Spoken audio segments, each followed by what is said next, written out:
Good afternoon, everybody. How we doing? It is 7:15 here in Elizabeth City, North Carolina. Just giving you guys a quick look at the waterfront here. This is beautiful. It's a beautiful city that I'm in right now. We're going to be taking a little bit of a walk through and hopefully get a chance to talk to some locals and get a little bit more familiar with the city that we're in right now, as I like to do, and eventually end up down here by the safety building where things ended last night. They've that's been all blocked off, and it's kind of been turned into a little bit of a parking lot gathering. So I'm not sure if there's going to be a march tonight or not, but the permits have been issued, so I believe that there is potential for that happening. Now, something to keep in mind is the curfew that's been in place at 8 p.m. For the last couple days, since I believe the 26th, has been lifted to midnight. So they a little bit later, and a lot of that came at the request of the businesses. I believe that one of the issues they were having was that a lot of the local businesses down, the restaurants down here, which I had a chance to enjoy. One of them was mentioned in one of the papers, one of the publications, that they were losing a lot of business. They do a nighttime crowd, and and they weren't able to service the businesses here in the local community. So we're gonna stroll a little bit, y'all, and see if we can find some folks to talk to. And if we see anybody outside of businesses, maybe we can chat with them a little bit, see what they have to say. So appreciate you tuning in. Like and share the stream, whatever platform you happen to be on. And we're just gonna walk around, make some friends here, see what's up. Happy Friday, y'all.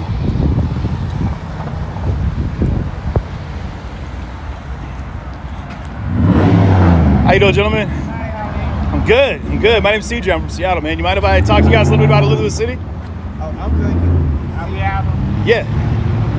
I do a live stream show. We're down here covering the events of what happened with Andrew Brown. And a lot of people are curious just what the city's like, and, just kind of the ins and outs of kind of this quiet town on the water. No, I'll pass this time, but I appreciate it. No worries. Oh, okay. No, it's okay. All right. Well, I'll leave you two to the conversation then. All right. Have a great day. All right. Ooh, I see dogs. Hey. Would you mind if I come chat with you a little bit about Elizabeth City? All right. Can I just take a look at your dogs here real quick? All right. We're going to take a look at this puppy. What's up, guys? Oh, my goodness. Oh, my goodness. Hey. Look at these guys. I'm so happy. What kind of dogs are these? That's a husky and it's a beagle. Hi. And that's a beagle? Mm-hmm. Beautiful little animals. You're welcome. You do the same. Take care. That dog put his tongue right up my nose. Like legit. Look at the brain. It got me. What's interesting is it's a small town, and I think the people here are probably not as familiar with having so much press and people kind of meandering the streets. So, maybe a little bit uneasy about talking with people. I don't know. Could just be me. I don't know. Maybe I should take it personal. But the streets, you guys can see this. And I don't know if this is customary here, but I'm going to show you. It's wildly empty out here. And we're right off Water Street, which is the main drag in front of me here. Running right along the water, obviously. And Main Street right here. And legit, it's surprisingly vacant. You'd expect to see, I would assume, on a Friday night, especially in the day we're in, COVID sanctions are being lifted a little bit. People might be a little bit more apt to be out, but it's cicadas and crickets out here, which I'm learning. Y'all. But the police station up here, we're gonna take a look at that. There's still a huge amount of police in the area, like even on the drive-in. Big shout out to my host family with the Kenosha ties. Actually, everything kind of goes back to Kenosha. So as a family, from Kenosha, settled down here just outside of town, and reached out last night while I was on broadcast and offered to host me in their home. So had an awesome home cooked meal, some shrimp and shells, and got a chance to enjoy the homemade sweet tea, which if you guys haven't had Southern style, legit Southern sweet tea, it's an experience. So good. And then I can't remember what the name of it was, but she made a Kenosha brandy slush. Anyone from Keno probably knows what I'm talking about, because apparently it's a signature beverage in Kenosha. So, but yeah, the drive in from their house this morning was interesting, because I saw several different sheriff departments vehicles parked along the road on the way in, including some kind of like armored vehicles, you know what I mean? So, and the sun is bright. Look at that. It's an odd glare. Makes you look hella greasy.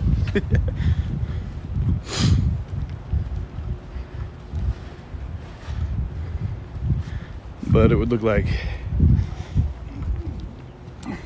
So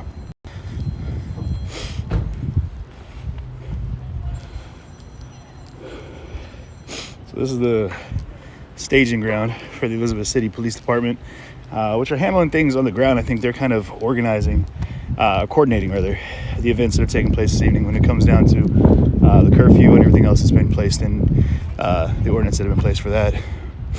Keep in mind, the curfew has been changed from, like I said, 8 to midnight, so I'm not sure if that's because there's not much anticipation of things being,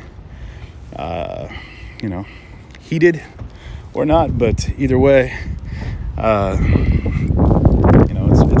it's not the vibe that you'd expect, especially for the turnout law enforcement that we've been seeing.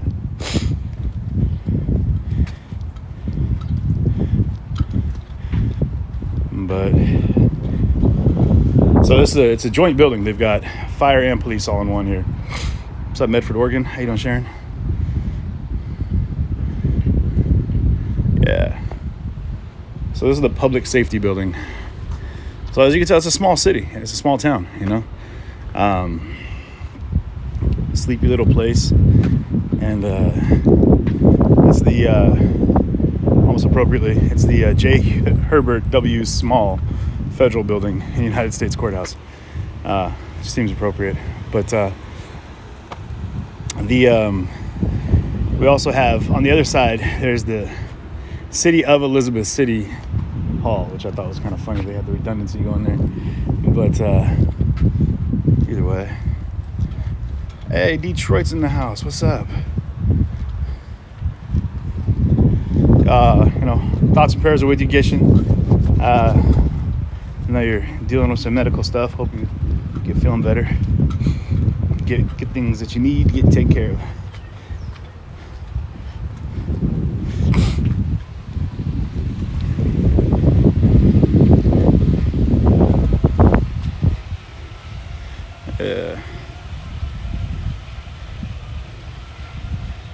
Yeah, we're just. Is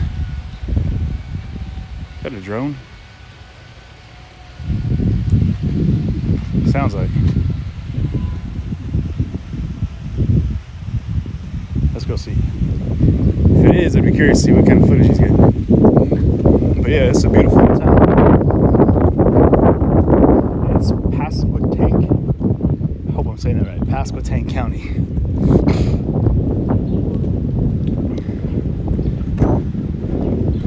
No violence. There's been no violence, to be very clear. This town thus far, they've had pretty incredible sign of force. And some would say that they do that because it's necessary to maintain and to keep it from turning into a, de-escalating into something that might be more violent. But from what we've seen, there hasn't been any hostility towards businesses, towards anyone else, really. There was one exchange with some eggs and I think some water bottles in one officer a couple nights back, but from what I've seen and what I've heard, and from the reports, that's about the extent of it. So, yeah.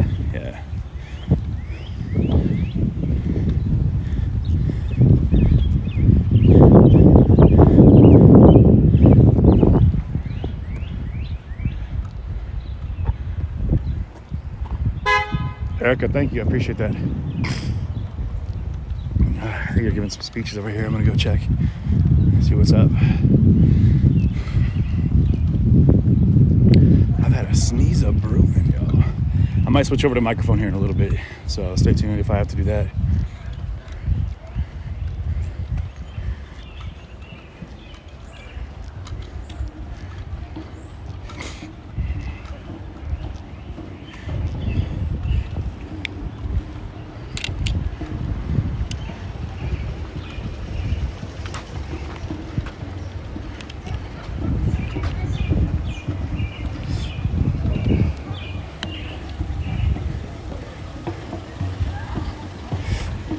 So this is where things started and ended last night.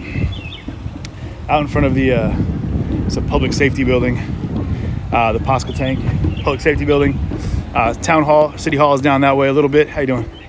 Hey, you want to talk for a quick second? Sure. It'd be great, man. Tell us a little about what's going on out here. Well, the sheriff told us that we can't be on sheriff's parking lot property, you know. So, They just now came down and told you that? He said it earlier today. They blocked it off with dumpsters and stuff so people couldn't park. So Saw we that, decided yeah. instead of marching today, we're just going to have a big party in this parking lot. Okay. So barbecue, fish fry. A little defiant, but you know. Hey, why not give us a little break here? We've been marching like crazy. It has, yeah. I was out last night on that march. It was, it took a little bit of a path. It was wild. Yeah, we're trying to keep it peaceful, you know. Maybe set an example Sure.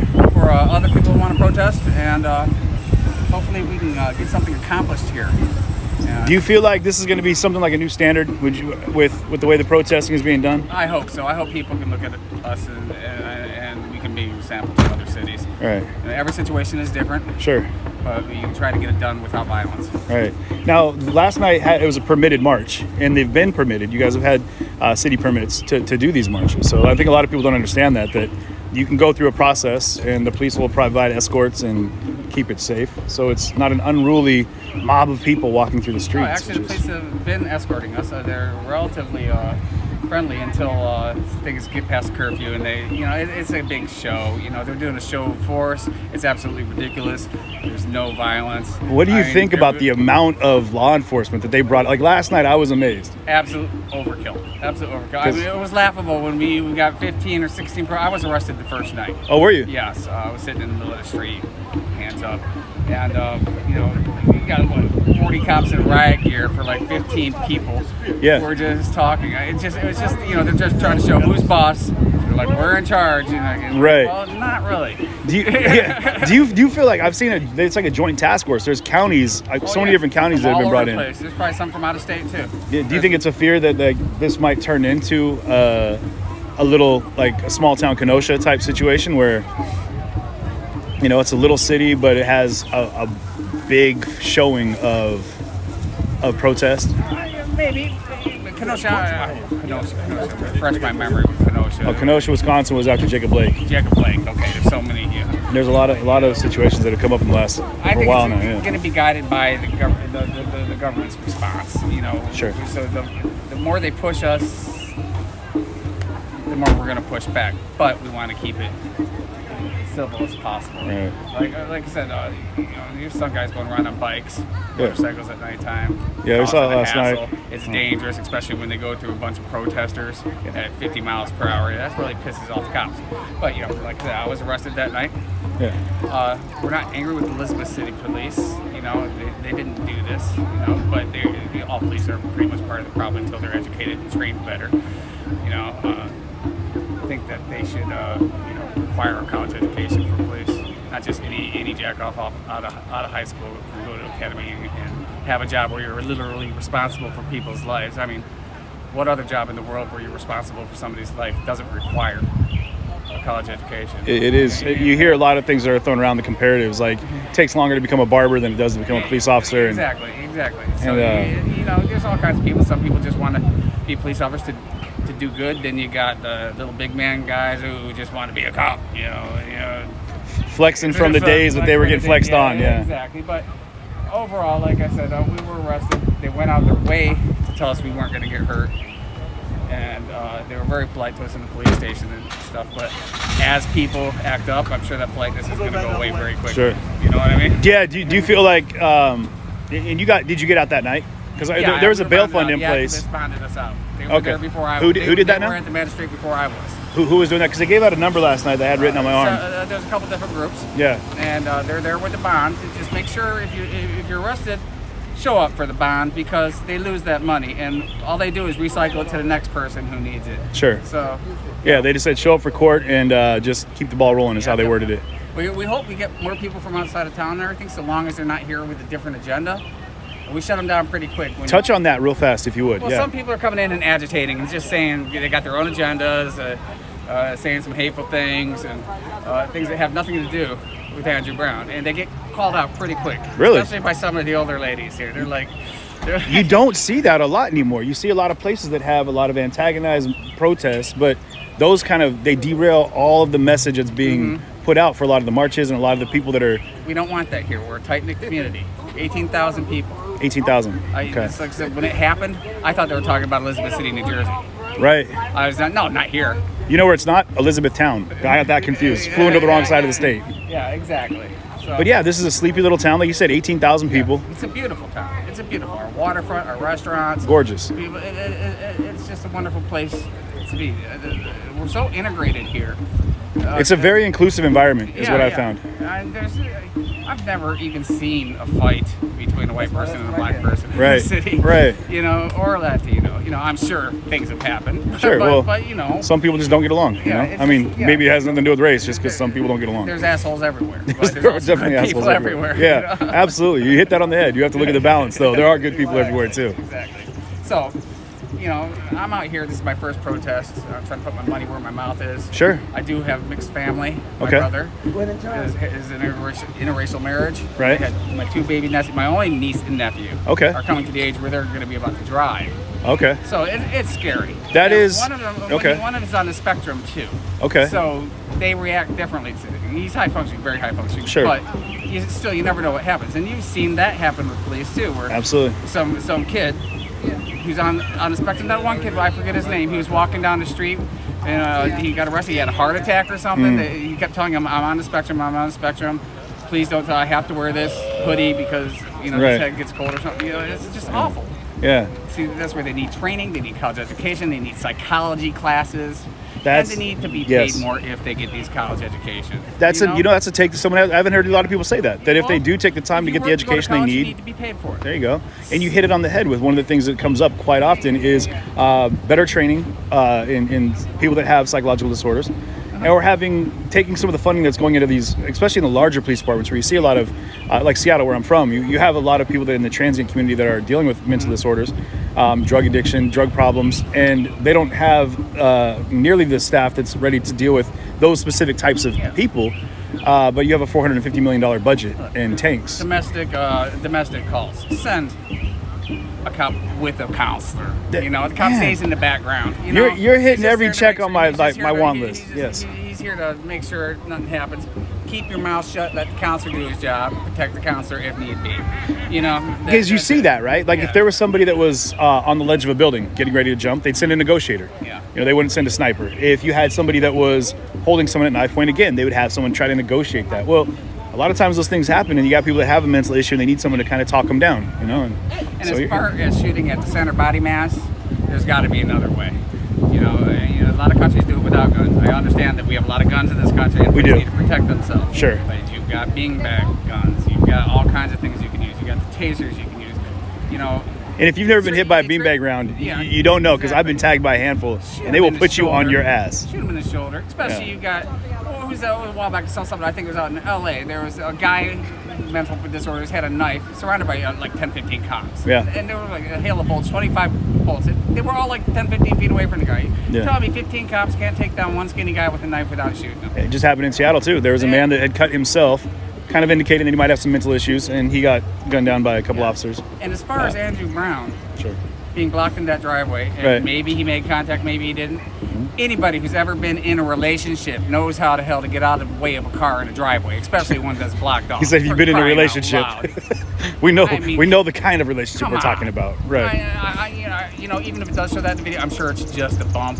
Nobody's hurt. Did any cops go to the hospital? No. Right. I mean, Oh, so because he bumped you, you never know. They pulled up behind him. He might have already had it in reverse. Oh shit, guns! You know, you what you're saying is important because it could have. Well, we'll never know because we don't know what happened because we haven't seen the full footage. Scares the shit out of somebody. You see a bunch of people, bushmasters coming up to you. What's your first reaction? I got to get away. Yeah, I would imagine. Yeah, I mean, Stop doing drug raids or warrants for drug raids. I understand if it's a great big gang and they've got kilos of coke and stuff, but somebody's dealing something out of their house or something. Big freaking deal. Right. You know. Well, in big cities, they're just handing out tickets for drug possession now. Yeah. Stop with the warrants for drug offenses. You're going to get somebody, guns blazing for somebody who probably never even shot a gun in the first place, just because they're selling some drugs. Right. Okay, you know. In what situations? America should be able to do whatever the hell they want, so long as they're not hurting other people. Sure. In what situations do you feel like lethal force is justified with the police? Well, if they're being shot at, number one. I don't think it's justified if somebody's got a knife and there's several officers there. Grab an arm, you got three guys, the cops are big, generally. Well, there's a lot of little ones too, but not everything calls for you to be shot, just like bumping somebody with a car. Right. You don't shoot somebody in the back of the head with that. I mean, the guy the other day in Virginia, he called 911 and he's the one who got shot. Right. The cop just gave him a ride an hour before. You'd think they'd had some rapport, so he'd have it in his head, that guy's probably all right. And then he comes up and sees the guy with a phone in his hands and shoots him thinking the phone is a gun. Right.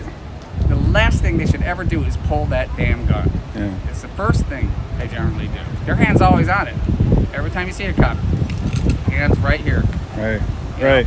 It's just, the training needs to be different. Appreciate that. Yeah. That's Put the gun on the other side and have the taser there all the time. Yeah. Put the gun on the left-hand side. Gives you a chance to, right. It's just... Because you see situations like what happened with Dante Wright, where the officer thought she had pulled her taser and actually pulled her firearm. And yeah, that was a pretty nervous move, I would say. She's trained. She shouldn't have made that freaking mistake. I don't see how you do it. I don't think she intentionally meant to shoot the guy. I think it's just, like I said, gut reaction with the cop is to pull the gun. Sure. Not to taser. I would have, always by that gun, and that's what happened. I assume that in times, and I'm not a police officer, and I don't carry a weapon, it's rare to never. I've had a gun pointed at me maybe once or twice in my life, and in at least half of those, one of the two was by the police. But I would wonder if maybe her fear came into play too, and this comes into the question of training, where she, like you said, if someone has a bushmaster pointed at you and you throw the car and drive, try to get out of there. But one of the difference, I think, and that a lot of people would understand is that, like, one of those had 20 years of experience in a service. She was 2 times his size. That skinny little boy, 2 times his size. He's getting away. You got to stun him. So don't shoot somebody for running away. Okay. Someone said that last night too. Like, if they're running, let them run. You'll get them the next time. Sure. Don't chase them with the car either, because then you put the public at health. Okay. So if you can't catch them right away, give it a good try, but don't shoot somebody. Right. Don't pull your taser out. You know where he lives. You got his license plate number. You can't hide forever. You'll get him next time, and the charges will be even more. Right. So and they do have like the call offs. If certain high speed chases get to a certain speed, they call them off. A mile or something. Yeah, then they say, all right, disengage, because it becomes life threatening at that point. Same thing with foot chases. That's an interesting point. He was scared. It would be terrifying. It would be terrifying to have guns, especially this day and age with the things we keep seeing. That kid was scared of exactly what happened to him. He was scared. And no black guy is walking down the street, or black kid is walking down the street thinking he's going to be the next one that's shot by the cops. And the problem is that a lot of people in America are seeing this happen right now. They're like, wow, this is getting crazy. This is getting nuts. This is getting out of control. No, this has been going on for 200 years. It's just finally getting some recognition by the mainstream media and by other white people. These people have been behind the 8 ball for a long time. I believe in picking yourself up by the bootstraps, but there's only so much straps on you can pull up when you've got a system that has, for years, getting slightly better all the time. Little things here, little things there. You give them a little cookie here now and then, and hope everything's happy. No, there needs to be reform in all different. What do you feel about? I mean, did you see in the news about the officers that were shot in North Carolina here, just up by Charlotte the other day? No, I did not, and that's a shame. There was a couple officers that were killed. You know, they don't deserve to be killed either. Right. You know, it's just, you know, and my heart goes out to the families. Right. Because we're talking about a human thing right now, right? Yeah, it's a human thing. Yeah, they don't, you know, it's. I'm not here because I hate the cops. Yeah. I'm here because I hate what they did. Yeah. You know. Yeah. It's just. Right. You even see in the video from Telephone, a bunch of guys in the back of a pickup truck with Bushmasters. Come up behind your car. Get out, motherfucker! Get out, motherfucker! Get out, motherfucker! Yeah. It's enough to make me, you know, go to the bathroom by myself. Sure, sure. know? Typically, I would just need the one get out, and I'm probably, you know, because a gun in the face is a scary situation. I shit myself, dude. Yeah. I don't know how I would react. Yeah. You know. Yeah. Man. So. Well, hey, I appreciate you taking the time, man, to talk to me. I hope you. Yeah, my name's CJ. CJ TV is the name of my stream. I do based out of Seattle, and I've been around the country. You've had some crazy streams going, I'm sure. Oh yeah, yeah. The last. Been to a show lately? What? This one? This is actually It's a Dead thing, isn't it? No, it's not. But it looks like a Dead shirt. We did just have the Dead, or some. We had Dead and Company. Yeah, they just came to my neighborhood not too long ago. They played a big amphitheater we went to the one opener. Over here at Coliseum, dude. Okay. Yeah, you know, it's not, you know, some people were like, oh man, Yummy was all right, but Jerry wasn't there. It's the same damn show he's always been, you know. Right. People going they still rock out. Fucked up, having a good time. Like you said, like no one's listening. I never went to a Dead show for the music, really. It's like, I'll listen to it on the way to the show, and then just whatever happens after that happens after that. Well, hey, man. You got a card or something? I ran out of them, actually. What is it called again? CJ TV. CJ TV. All these I try hard to remember. You got a phone on you? It's in the car. CJ TV. Yeah, just real simple. CJ TV. On YouTube stuff? YouTube, Facebook, Twitch, yeah. CJ TV. Yes, sir. You too, my friend. All right. So they're firing up the grill over here now. If the signal gets shaky, guys, it's only because we have a lot of live view packs over here. They are grilling it up. You know, Paul, actually, I was going to stop in and talk to my guy, Bully, from the Lumbee tribe, but I got the wrong Elizabeth. This is Elizabeth City, not Elizabeth Town, and I actually reached out to him and was going to stop in and see him, but unfortunately, I got the wrong place. So I'm on the other side of the state from where he's at.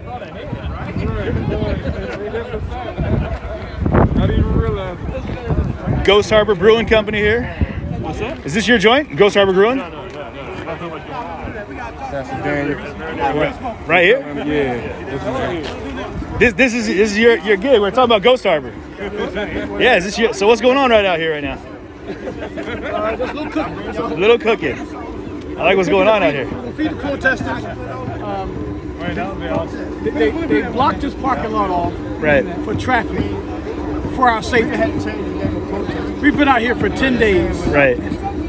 And we've keeping ourselves safe. We protected ourselves the whole time. Yeah. So for them to do this was just, to me, another slap in the face. So what do you feel was the first slap in the face? You said another one. How they killed Andrew Brown. Yeah. Andrew Brown. How they killed Andrew Brown with a slap in the face. Right. And then to hide all the information was another slap in the face. Right. Then to present us with a 20-second video. Right. Another slap in the face. Yeah. Then to tell the media they can't have the tapes, and then tell the family 7 to 10 more days after they already spent all the time to do their redacting. They got to do some more redacting. I mean, how many of us we edit videos ourselves at home in less than a day? I'm editing it right now. No, I'm kidding. You know, but I understand they got to do some extra work. But another 10 days. Sure. Come on, that's just an insult to the family. It just gives you a sense of foreboding, like what is going on that there's not information that's released to everybody. Right. Now, is that common practice here in Elizabeth or North Carolina, or is there like common practice in the nation? Sure. Everywhere throughout the nation, we're treated like this. Okay. So this is nothing new, but we're going to try to start something different here. Yeah. We're going to try to start something different here. We've shown you now that a city can go through this and still be peaceful. Not one building has been burnt down. Right. Not one building window has been broken out. Right. Not one car set on fire. Not any official has been attacked. Man, we've just been peaceful, but we want answers, man. We want things to work out the way it should. We want justice to be served. Absolutely. To experience this right on the heels of the Charlotte's conviction, it's tough. Yeah. It's tough, man. And you want to say I trust the judicial system, But history has proven itself. That's kind of hard to trust the judicial system as it relates to African American males. So it worked in our favor in that one. We're praying it's going to still work in our favor on this one too. Well, thank you for taking time. I appreciate For sure, it. man. Yeah. Now, are you with the brewery? Who? The what was it called? I saw man. Pirate. I'm a local pastor, man. Oh, really? I'm a local great. pastor. That's how That's phenomenal. Yeah. I love it. Well, God bless. I appreciate you being out here. Thank you so much.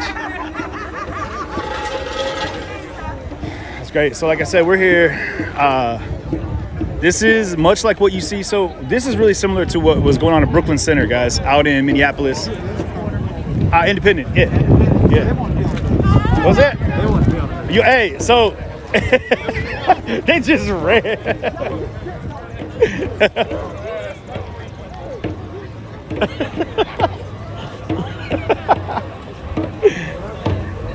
He said they want to be on the news immediately. They said nope, and they took off.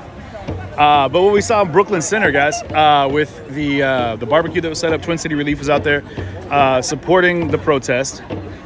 And keep in mind that, granted, things got really heated out there.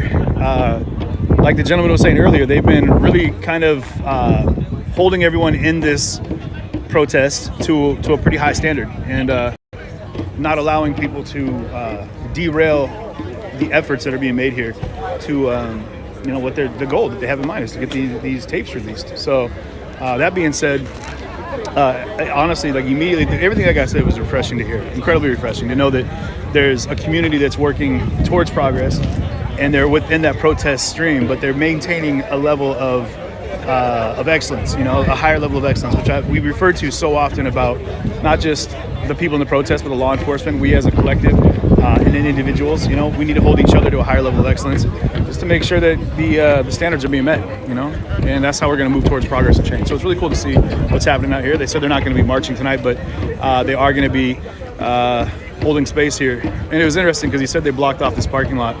What you see around me is blocked off. There's a large dumpster back here. There's another one on the far side. We'll take a walk around here real quick, actually. I'll show you guys what's going on. And so they got it all blocked off, but it's interesting because now this is like the safest place to be. So, they blocked it off for safety, but, I thought everybody looked at the same. Everybody looked at the same time. It was like squealing in the sky, man.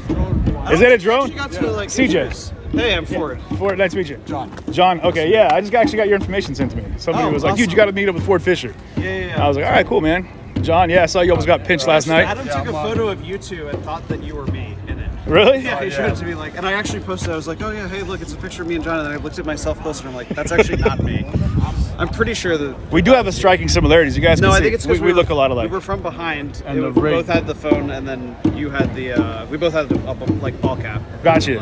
Hey, where can they find your news to share? Yeah, exactly. Are you live already? Status Quo. And this is Status Quo. Okay. Nope. There we go. Peace. Yeah, I think we've crossed paths a couple times actually. DC and probably other places. Yeah. Well, I live in DC, so that's right. That's my turf. Gotcha. So that's me. That's you. That's a legit photo. Yeah. Adam took it. I gotta get a copy of that one. That's great. I'm gonna show. You could go to a great photo. Show the stream that one there. Look at that one. So this is great me, photo. John from Status Quo. Yeah. And that's CJ from what's your company? CJTV. CJTV. Yeah. That's cool. Nice, man. That's legit. I dig it. Yeah. I'll. What's your? CJTV. Okay. Keep it real simple. That gets That makes sense. Okay, keep it as easy as possible, man. Easy as possible. You're on Instagram too? Yeah, I'm on IG. Yeah. Though I'm realizing after coming back from California, I was down in Huntington Beach covering that like White Lives Matter thing with the Klan, and they were planning on coming out and all that stuff. Everyone's IG is crazy, and I'm like, man, I really got to beef up my IG account. Right. Yeah. I feel like I'm dropping the ball on that one. That was Huntington Beach. That was the only one that really happened because I know they were supposed to have rally like throughout the country, but that was the only one. Yeah, and it didn't really go off. There was a couple people that showed up that were like flashing swastikas and some ink. Nothing crazy. Yeah. Someone reported that the Grand Wizard was out there, and they're like, oh, that's the Grand Wizard. And I was like, of the KKK. Gotcha. Yeah, but I was like, you can't say that. I'm not going to be like, excuse me, sir, are you the Grand Wizard? And have 500 people descend upon this guy. And he's just like, no, man, my name's Jeff, man. I'm out getting coffee. What's going on? I live right there. He's a Grand Wizard of what? Like, sorry, Jeff. Didn't mean to put you on blast like that, but now you're getting drugged down the street. So you got to be careful with calling people by unknown names. So. That's funny. But yeah, I got you, man. Good looking. Yeah. Good looking. Good to see you. All right, man. We'll Nice talk to to you meet some more. Yeah, likewise. Likewise. Hold on. Let me talk to you. Let me talk to you real quick. What's up? All right, babe. Hey, bud, I've been trying to holler at you. Oh yeah? Yeah. You don't even know who I am, do you? I don't. I'm the man that's approving your videos. Oh really? Yeah, I appreciate you doing that. In the party. Okay. Yeah. Yeah. I'm the admin for the group. Get out of here. I'm sitting here. I said, wow, and he's right here in my hometown and everything. Really? I said, man, it is really nice to see. I mean, it's good to see you too. Yeah. Get out of here, man. The world is coming together right now, right in North Carolina. Right here. Yeah. Man, Yeah. that's great. This is my Right. little hometown. I'm Linwood. Okay. Linwood Gallup. You go right there. That's me. I'm Yeah. Linwood. So yeah. Get out of here, It's man. good to see you. It's bro. good to see you too. Yeah, All give me right, some come love, on, man. man. For real. That's what's up. That's what's All right, up. all right. I'm gonna be around, man. We'll talk some more, okay? Okay, all right. Good deal. You gonna stick around? Yeah, I'm always here. I've been out ever since this been going. Okay. So yeah, I'm not going anywhere. Okay, good deal. All right. Good deal. I'll be here all night. So All right, we'll see you. man. All right, my guy. Love it. Like I said, this so far has been incredibly inclusive and good vibe out here. That dump shot somewhere right here. This is the other one that blocked everyone in. What I'm gonna do is, if someone could go over to that site that I was just, or the link, and pull that picture for me. That was a really cool pic of me and Ford from, or me and John from Status Coop, and then we got Ford Fisher from News to Share. It's cool. It's like it's kind of like I don't want to say a tribal vibe, but it's definitely kind of chill with the people that are out here kind of catching the independent media.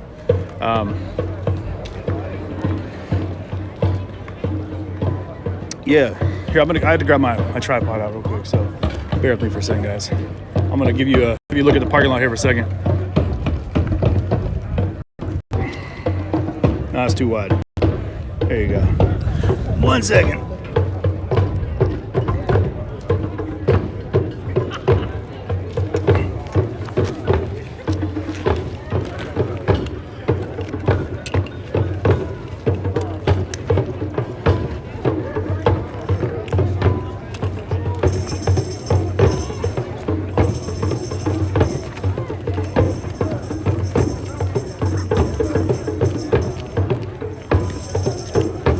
Yeah, I just said tribal, and you got like the gym bay going now. People are kind of like jamming up. Like I said, they're planning on holding space right now. You know, street lights just came on. Typically, right about now, actually, the curfew would be in effect as of right now. Last night, the curfew was in effect. So yeah, but as of now, they've pushed that curfew back by 4 hours. So. You gotta make sure not until midnight is that curfew in effect.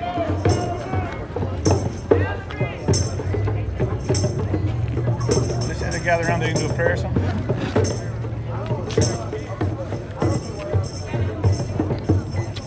I heard them say gather around.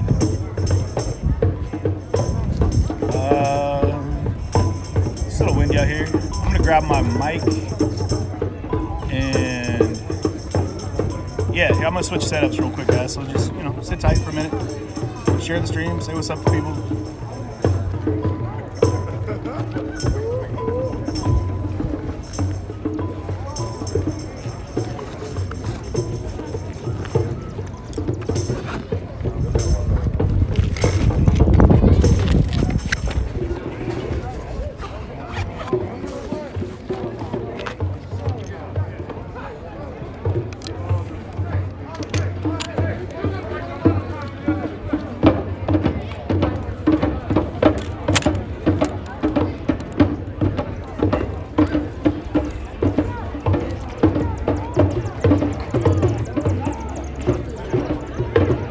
The lumbers or the lumbees here, Pembroke.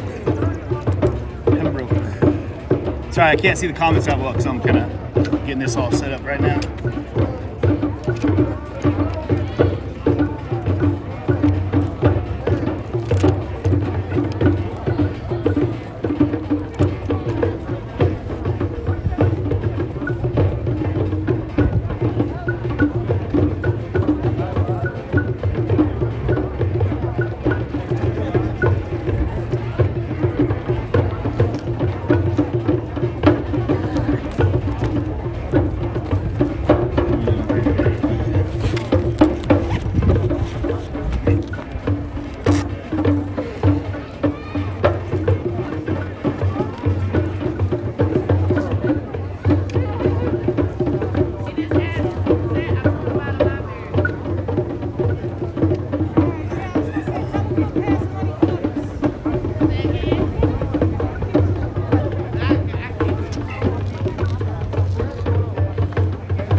Hey, Rita Bell, I just saw that. Thank you very much for that. Yeah, if you guys are able to contribute in any way to my, the journey here is greatly appreciated. Like I said, I'm 100% all in now. So we're doing this full time, trying to give you guys the best coverage I can give you, around the country of everything that's happening. So yeah, I got you. I'm just getting everything dialed in right now. Got to get my mic set up. We're going to walk around, talk to some folks, do some interviews. It's getting kind of windy. I want to make sure that it's not getting too windy. So, Oil Fan 9 over on Twitch. I got a lot of thoughts about Portland. It's a tough one to put into words right now, honestly. It really depends on what we're talking about.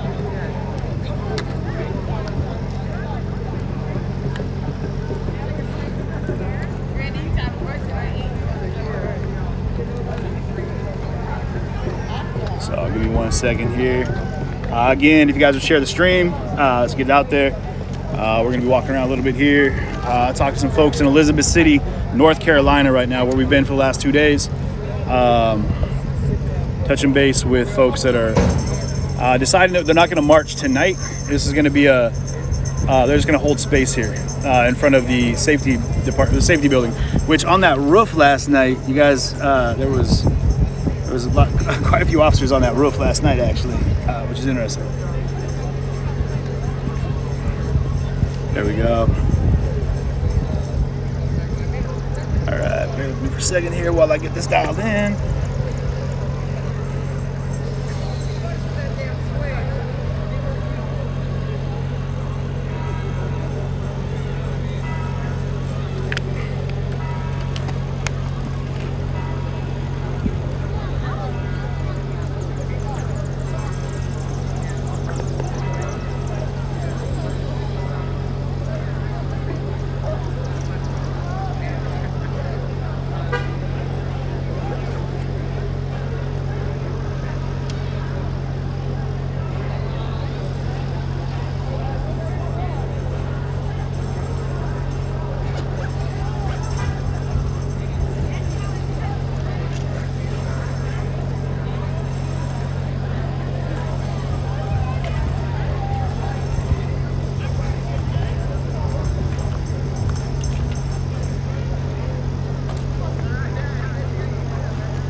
If you're talking about what's going on in Portland with the that video that was made about to Ted Wheeler, ooh, I don't know. That's some crazy stuff. Like putting out a public threat to to an official. Ooh, I don't know, man. That's you could be putting yourself in a situation that there may not be any coming back from.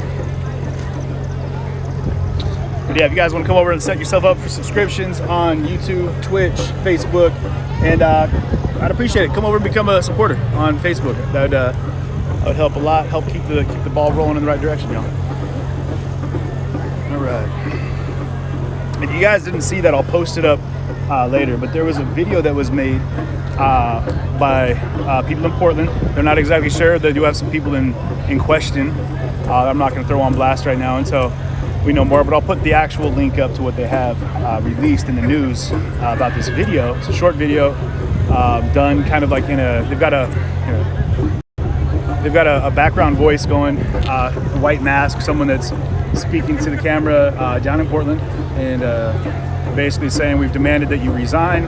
Ted Wheeler, there's already blood on your hands, and it ends by them saying the next blood might just be yours. And so, I mean, then they posted his address as well, or an address related with Ted Wheeler. I don't know if that's his actual physical address, but there was definitely a death threat made, or a threat made on his life by, I mean, let's just get down to the brass tacks. That's what it was, and an address put out there. It's disconcerting, or concerning, one of the two.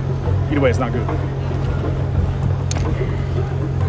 And 1 second here, guys. We're almost done getting dialed in. I'm gonna let you look at the crowd again. But yeah, it was an Antifa vibe, definitely.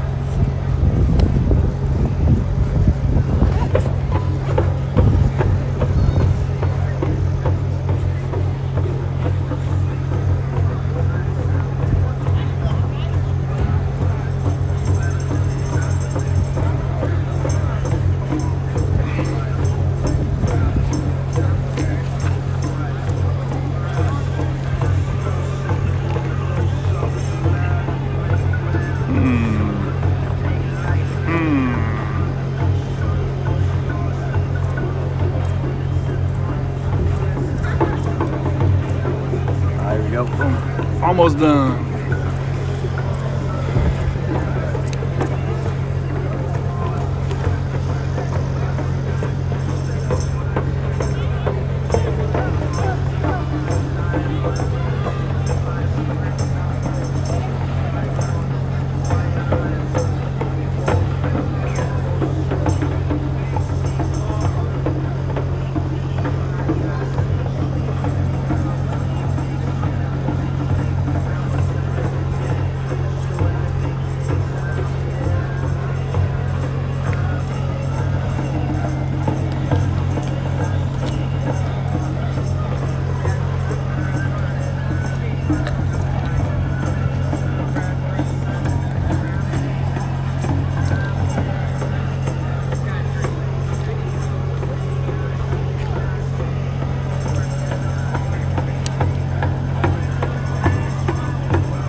Alright, cool. We're about ready to drop this thing in, hook it up.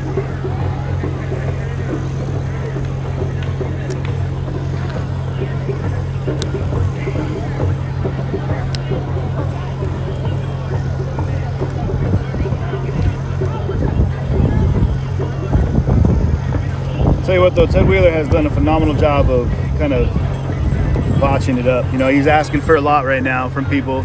You know, he wants people to be more involved with, you know, pointing out people that are like, that he feels are antagonists, Antifa folks, people that are in block. You know, this is coming off the wings of when he was down there in the streets, you know, getting gassed, or as he had it, you know, with people, like as if that was, you know, something that was, it just blows my mind. Ted, I think, you know, he's probably really second guessing a lot of his actions, things that he's done.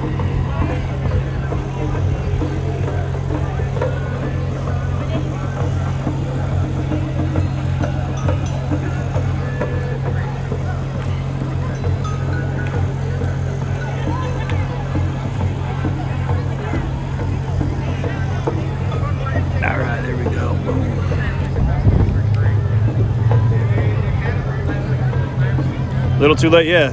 Day late, dollar short, man. But yeah, you're right, though. I mean, what they've done is made some threats, and you know, I don't know. It's up. I don't know what's gonna happen, man. It's neither here nor there for me. I don't have nothing to do with me. So.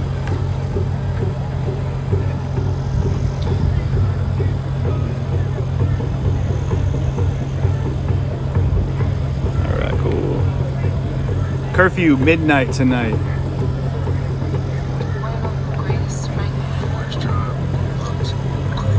Alright, boom, there we go.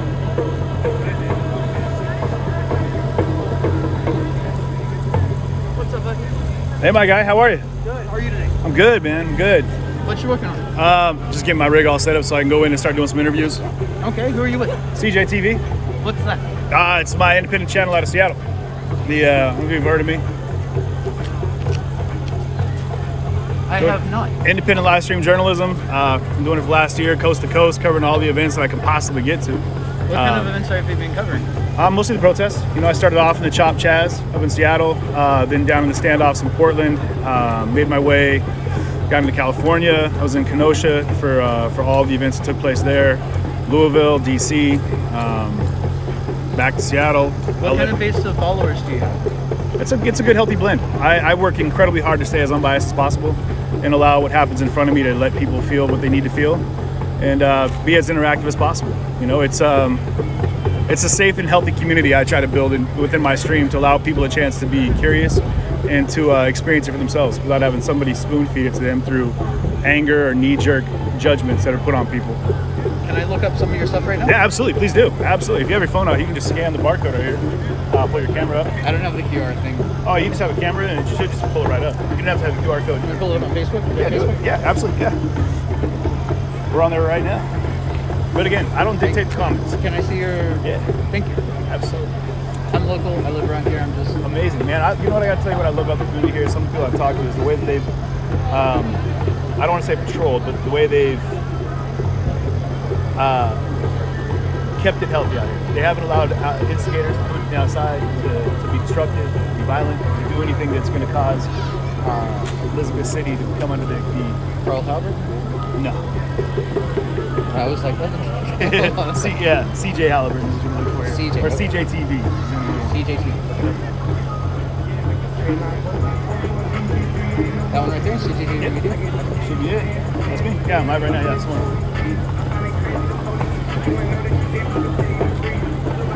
We're in there right now. Yeah.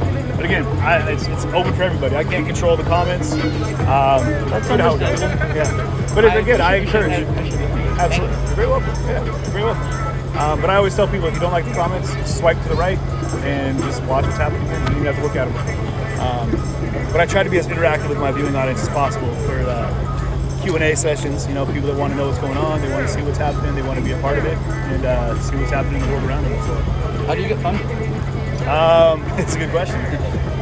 Hopefully, he just asked how I get funded, guys. So it comes down through supporters on Facebook and contributions, Cash App, PayPal, Venmo, people that are willing to help out on trips like this. You travel a lot. I do. I see that. How have you been traveling? What? Have you been traveling by air? Because that's a lot of. It is. It's a lot of cheap one-way flights and a lot of really creative resources. Have you been vaccinated? What? Not yet. When I get back, I'm looking at options. I don't know how I feel about it, honestly. Not that I'm against it at all. I think that if you feel strongly that you get vaccinated, absolutely should. I know a lot of people that are lined up that they feel it's a lifesaver. You're traveling a lot. You're not vaccinated? Not yet, no. Like I said, there was a public vaccination going on right before I left. I'm not judging on that. I'm just like, I get it. Yeah, I'm not trying to. I know, I totally get it. I just don't know how I feel about it. I don't know how I feel about it. I've never, even as a kid, my parents didn't get, vaccinations were a thing in high school. So my upbringing kind of brought me to a place where it wasn't something that I saw and I was like, yes, I'm doing that. You're from Cali? Seattle. Okay, yeah. I can definitely tell the West Coast that. Yeah. So it's I don't know. But I encourage people to do it. If it makes them feel safe and comfortable. I definitely would encourage it. Anything that gives people peace of mind, in this day and age especially. You know, if it helps you feel, you know, like you're going to be put in a better position by doing it than it works, then absolutely. Absolutely. Okay. Cool. I appreciate you talking to me very much. Thank you. There have been some people I don't recognize around here lately. Yeah. And it's my community. I live right over there. My son goes to school right over there. Sure. I'm curious about the people that are coming into my community. I'm wondering if, let me ask you this. Are you here to help me heal my community? Absolutely. How? Elevating the voices of the people and making sure that the story behind the story is being heard. Talking to people that are here locally that are directly affected by what's happening in the street. And by that I mean the family and friends of Andrew Brown. The precedent-setting situation that's happening here. I feel like many of these situations that have happened, police-involved shootings, the way that it's affected our country as a whole. I feel that it starts with small communities as well. And it's definitely in situations like this where people actually are thinking much more like where you're at right now. They think locally and they act locally. And I think that if we could push that as a standard for people that are feeling unhappy with the way things are, if they could get themselves geared up and start acting locally, get involved in local politics, get involved in your neighborhood politics. Just get involved in your neighborhoods, be a part of it. Just get involved in your community. That's what we're doing right now. Building community, I think, is and that's what I talk about a lot on my feed is community. It's all about community. It's all about building a safe place where you can thrive Kindness and to be the alive. people that you interact with on a Have daily to. basis. Stop dehumanizing people. Like that's the biggest thing that I try to do with everything is remove the labels that people try to give everybody and allow you to be the human that you want to be. You know, you don't have to fit into anybody's lexicon of understanding for what they want you to be. You can be exactly who you want to be. Be a paradox of existence. You know, you don't have to. You can be like I say to mine. I'm a patriotic American, anti-fascist. But those two you're not going to see. Like patriots and Antifa are going to fight, but you're allowed to believe what you want to believe. And no one should tell you otherwise. And that's why you have people that have issues with Black Lives Matter because they don't understand what that Black Lives Matter flag means too. the person who posted it. But they see it as a general BLM thing, and they don't understand it. Every single person is allowed to be personally attached to whatever they feel in anything. It could be anything off the cuff, but if it's something they're passionate about, that's theirs. They own it. And we gotta respect that. We don't have to agree with it, but we have to respect it. It's important. I love that you support community. I think it's great. It's beautiful. It's what we need more of. And in any community, not just here. Because I don't know this community as well as I'd like. Though I was hosted last night by some members of the community. Been here for decades, and from Kenosha originally, which is beautiful. Which is kind of my home away from homes now. And I got a chance to stay there, break bread with the family, and talk a lot about the city, talk a lot about the background of the area of North Carolina, and got a chance to drive around with them today and check it out. It's beautiful. What is the symbol on Curfew? It's the Seattle Mariners. Gotcha. Yeah, I know it has a little bit of a look to it, but it does have a look to it. I was like, I didn't recognize it. Yeah, it's the trident, the Mariners trident. Yeah. Yeah. Plus, it keeps my head from all sweat out of my face. I don't have a lot of hair to catch it. I'm bald as shit. He said I'm bald as shit. Bald I as shave shit. my head. Like, I'm Honestly, bald. people say that it's easier. It's not. It takes more time. It feels like Velcro anytime you put a hood on. Oh my gosh! And if you don't have a clean shave, yeah, it's like you'll end up with lint on your head all the time. People, if you're hearing this, that's the truth. That's the truth. 100%. 100%. No lie. You end up with like a felt head. Well, man, I'm gonna walk around a little bit, try to get some interviews, talk some questions. folks. Yeah, but how do you feel about? Yeah, YouTube, Facebook, Twitch. Yeah. I think what's your name? CJ TV. Yeah, I've been following you since the you call it the Wednesday. Yeah, well, Either Wednesday or Thursday when yeah. they did the judge turned down The family when it came out with the attorneys making the statements.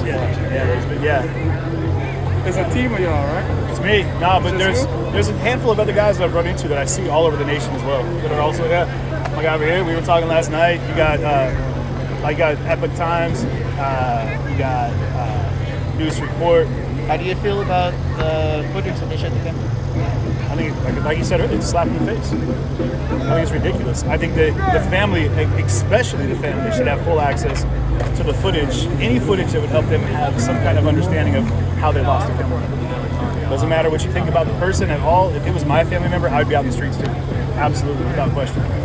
I think it's basically insulting. I think they're not willing to give the family the comfort that they might be able to receive by understanding it in its entirety. So. It's nice to meet you. Likewise. I appreciate you talking to me. Thank you so much.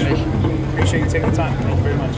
Please enjoy our city. I do. It's been great so far. Thank you very much. When you guys start playing music, how you? When it's copyright music, what's up, y'all? What's going on? When it's copyright music, I just hit mute or I try to walk away. Yeah, that's what I did. You just started playing Little Baby a while ago out of the blue. Man, I get hit with copyright strikes all the time, though. And everyone here knows it. Like, if it's Prince, forget about it. No, you get hit. They'll hit you with an email. They'll be like, hey, either demonetize this platform or, let's remove the video. Or you can edit your video so that it takes that music out. Yeah. But I got a mod squad doing that. I can do it. How are you? I just recently. Do you have a platform that you're operating on right now? Yeah, I'm just on music. Okay. Is there? I can tell everybody where they can find you if you like.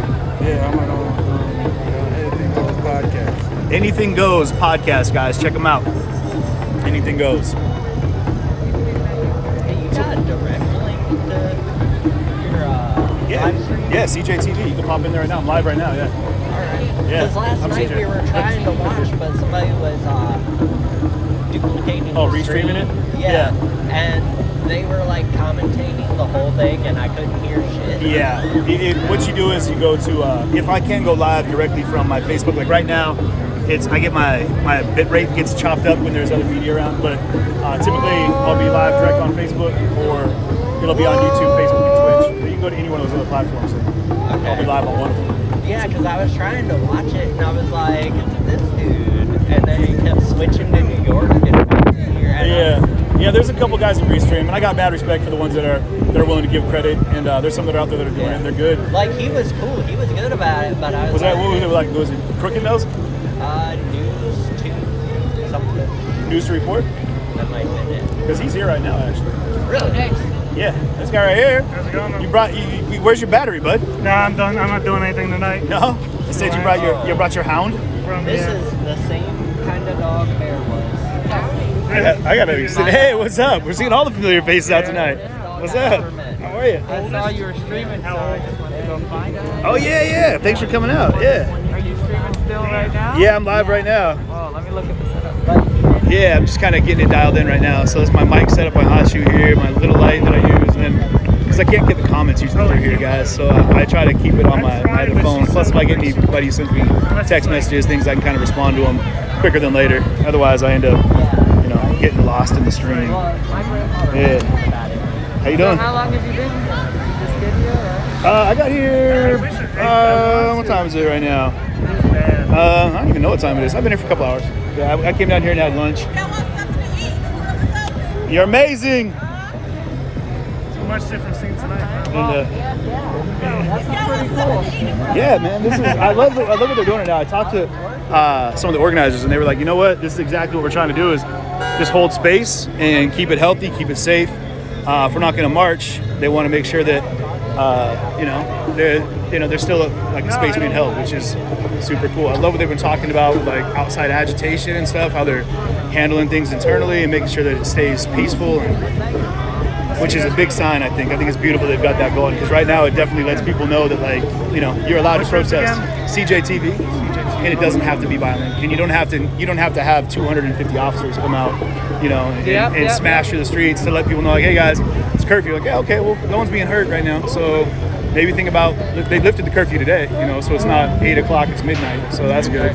I'm wondering though if they would still do that at midnight. Like, would they still do that at midnight? They're all still here, I know that much. I drove around the town quite a bit earlier, and then even around the outside of town, we're coming back in, and there's still plenty of law enforcement. Yeah. Oh yeah. Yeah, they're kind of like a lot of. They got kicked out of the college.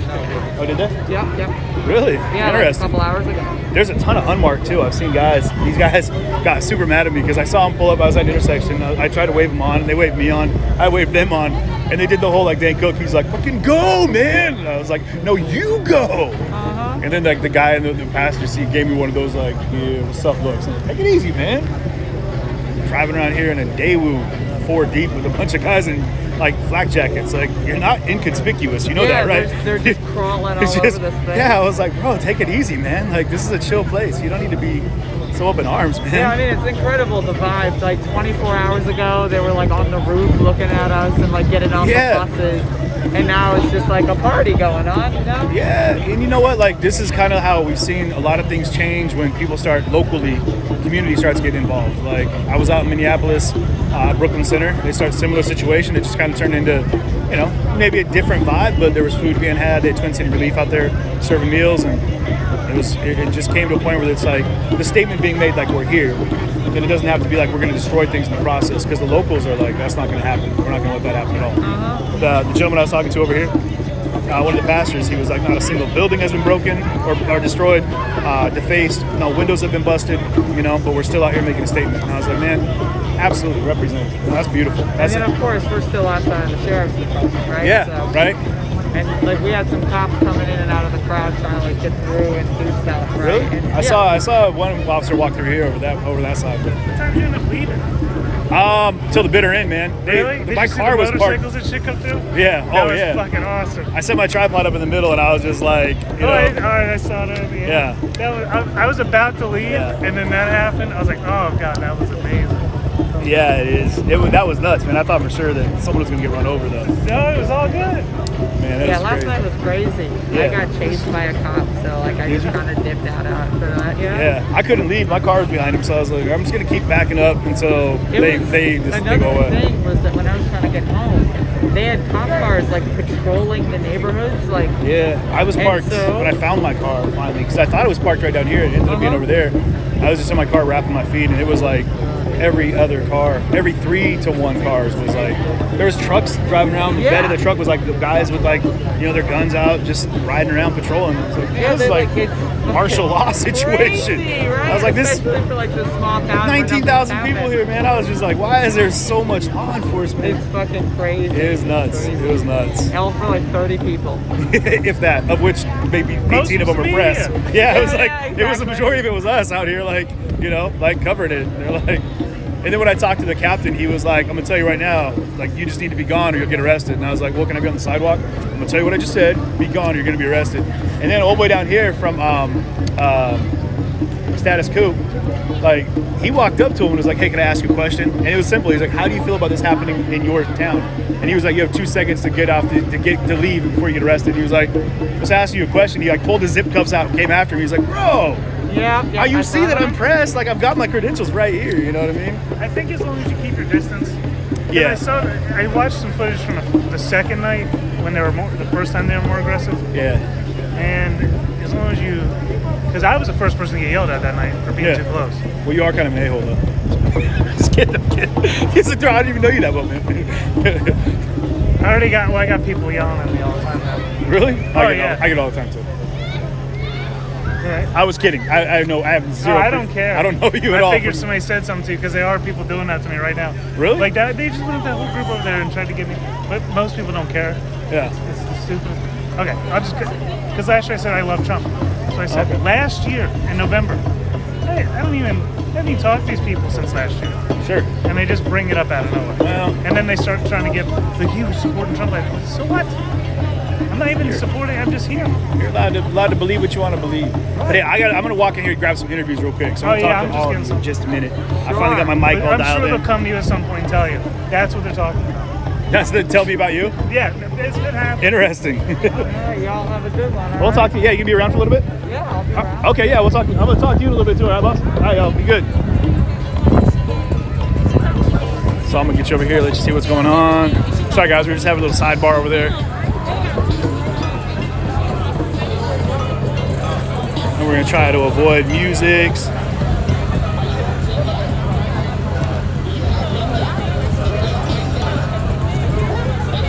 Actually, we're gonna get over by the grill. So I'm gonna check the mic here real quick, make sure we're up and running and good.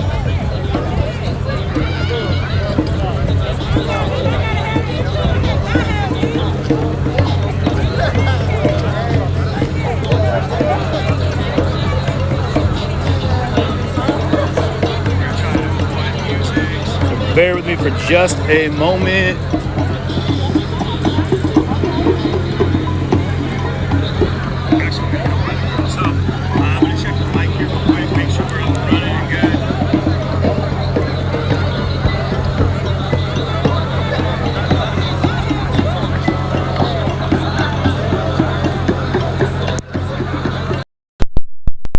Switched over to the handheld. I just want to make sure it sounds okay.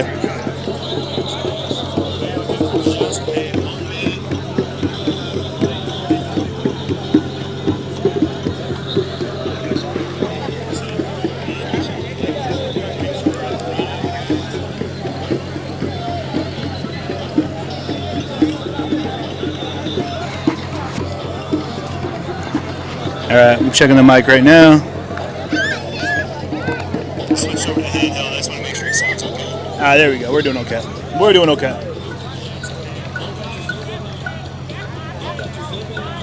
All right, we're gonna go over and talk to some folks by the grill, see what's happening. Mic sounds all right. We're good. All right, cool.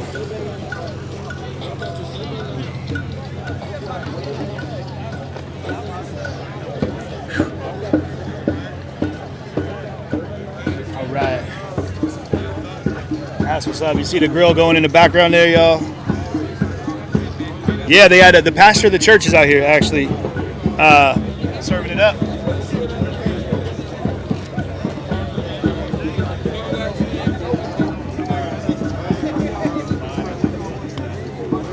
Thank you, Other Man. I appreciate you. What's going on, my guy? Good, man. Doing all right. All right.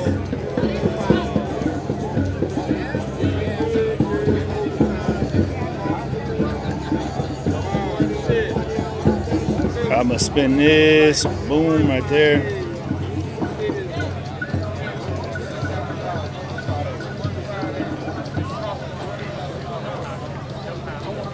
There we go. All right, let's grab some entree-vous, yo.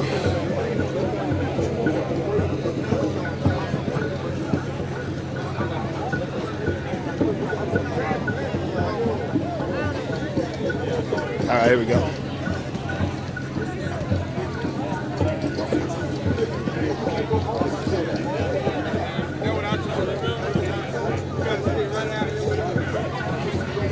Hey, my guy, you mind chat with me for a quick second? You all right? What are you eating here, actually? What you got? Fish. Fish? Ooh, I had catfish for lunch today. It's good. Super good. What are the things?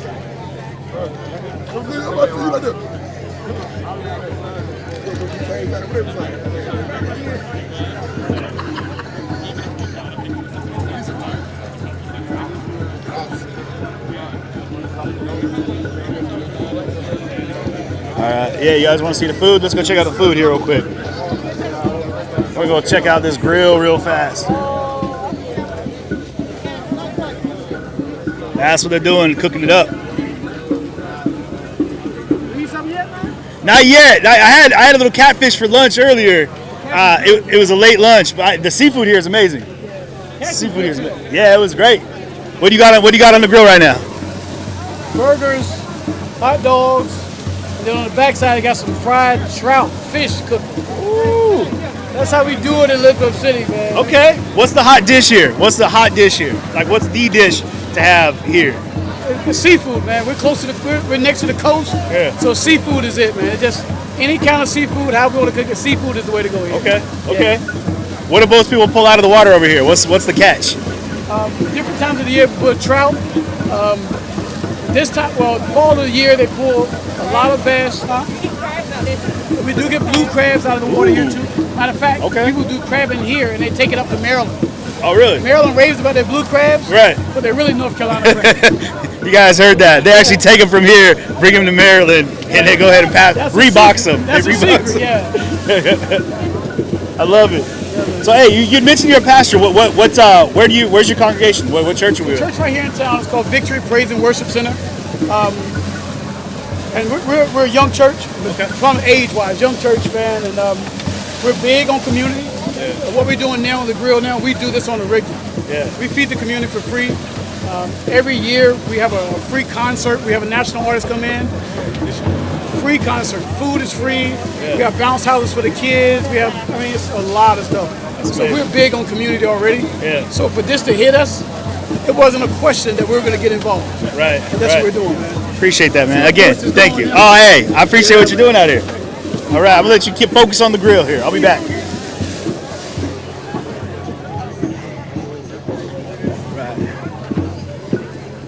Blue crab, man, that sounds good. My man over here, let's talk to these guys real quick. See what they got going with they're doing the fried out here. This is the deep fry. We'll try to get you guys the best angle. Boom.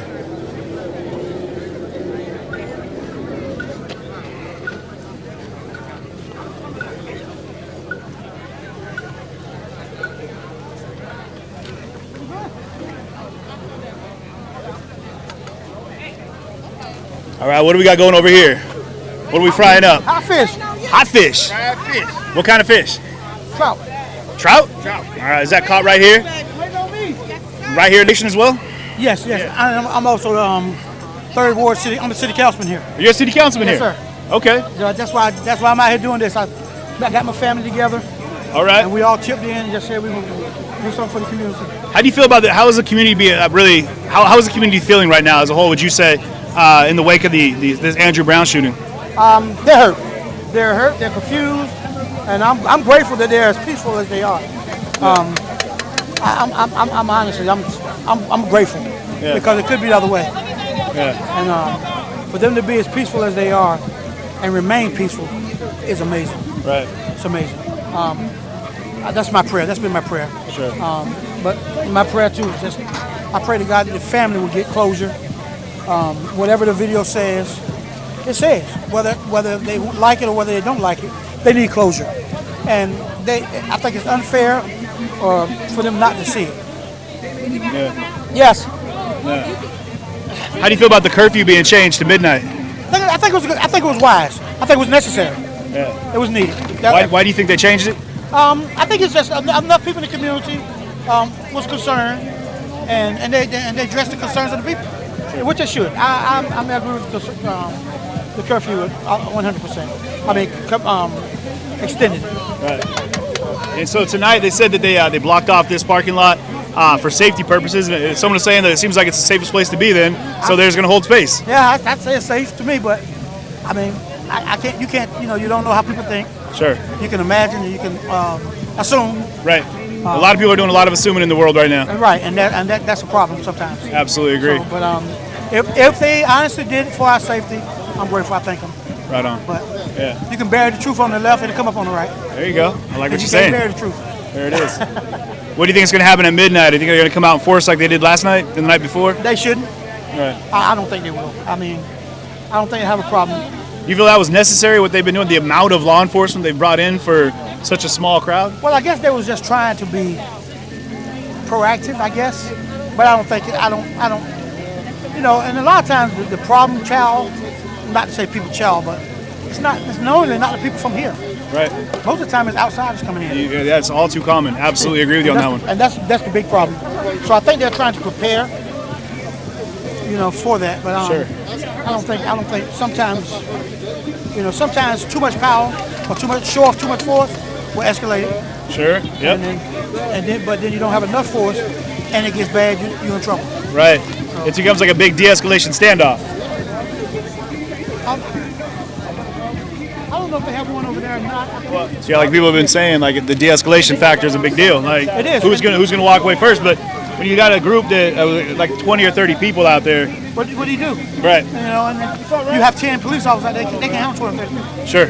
So I mean, I understand both sides. Yeah, it's tough. I mean, it's a real catch-22 right about now. It's 6 in one hand, half. Absolutely agree with you. Yes, but you got to be prepared. Like I said, being an elected official, I understand the political side and the politically correct side. Sure. But then being a citizen and in the community, I understand their side too. Right. So, what do you do? Right. How long have you been an elected official here in? I first got elected in 2011. Okay. Oh wow, you've been creeping over 10 years then. Yeah, so I've been up there for a while. You've been doing it. And I enjoy it. I really do. I love people, and that's my calling. Right. God put me here for people. Right. And I'm gonna continue to do so. Wonderful, man. Well, I appreciate you. Thanks for taking the time to talk. Yes, I'll let you guys focus on what you're doing. God bless you. Absolutely. Yes, all right, take care.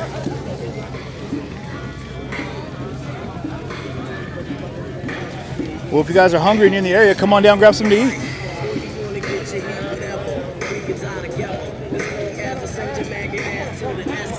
Quick question. Yeah, man. You can edit live? No.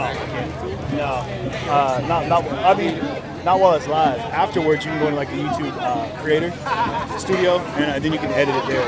You cut out the music out of it? Yeah. And that's kind of how you have to do it. I think once you have it set up in a way where it's monetized, YouTube will then send you the copyright strike. They're like, hey, this. They'll tell you what songs by what production company, and then you can go in and make the adjustments in your. Can I do it before that? Because I know it's like the 27 mark.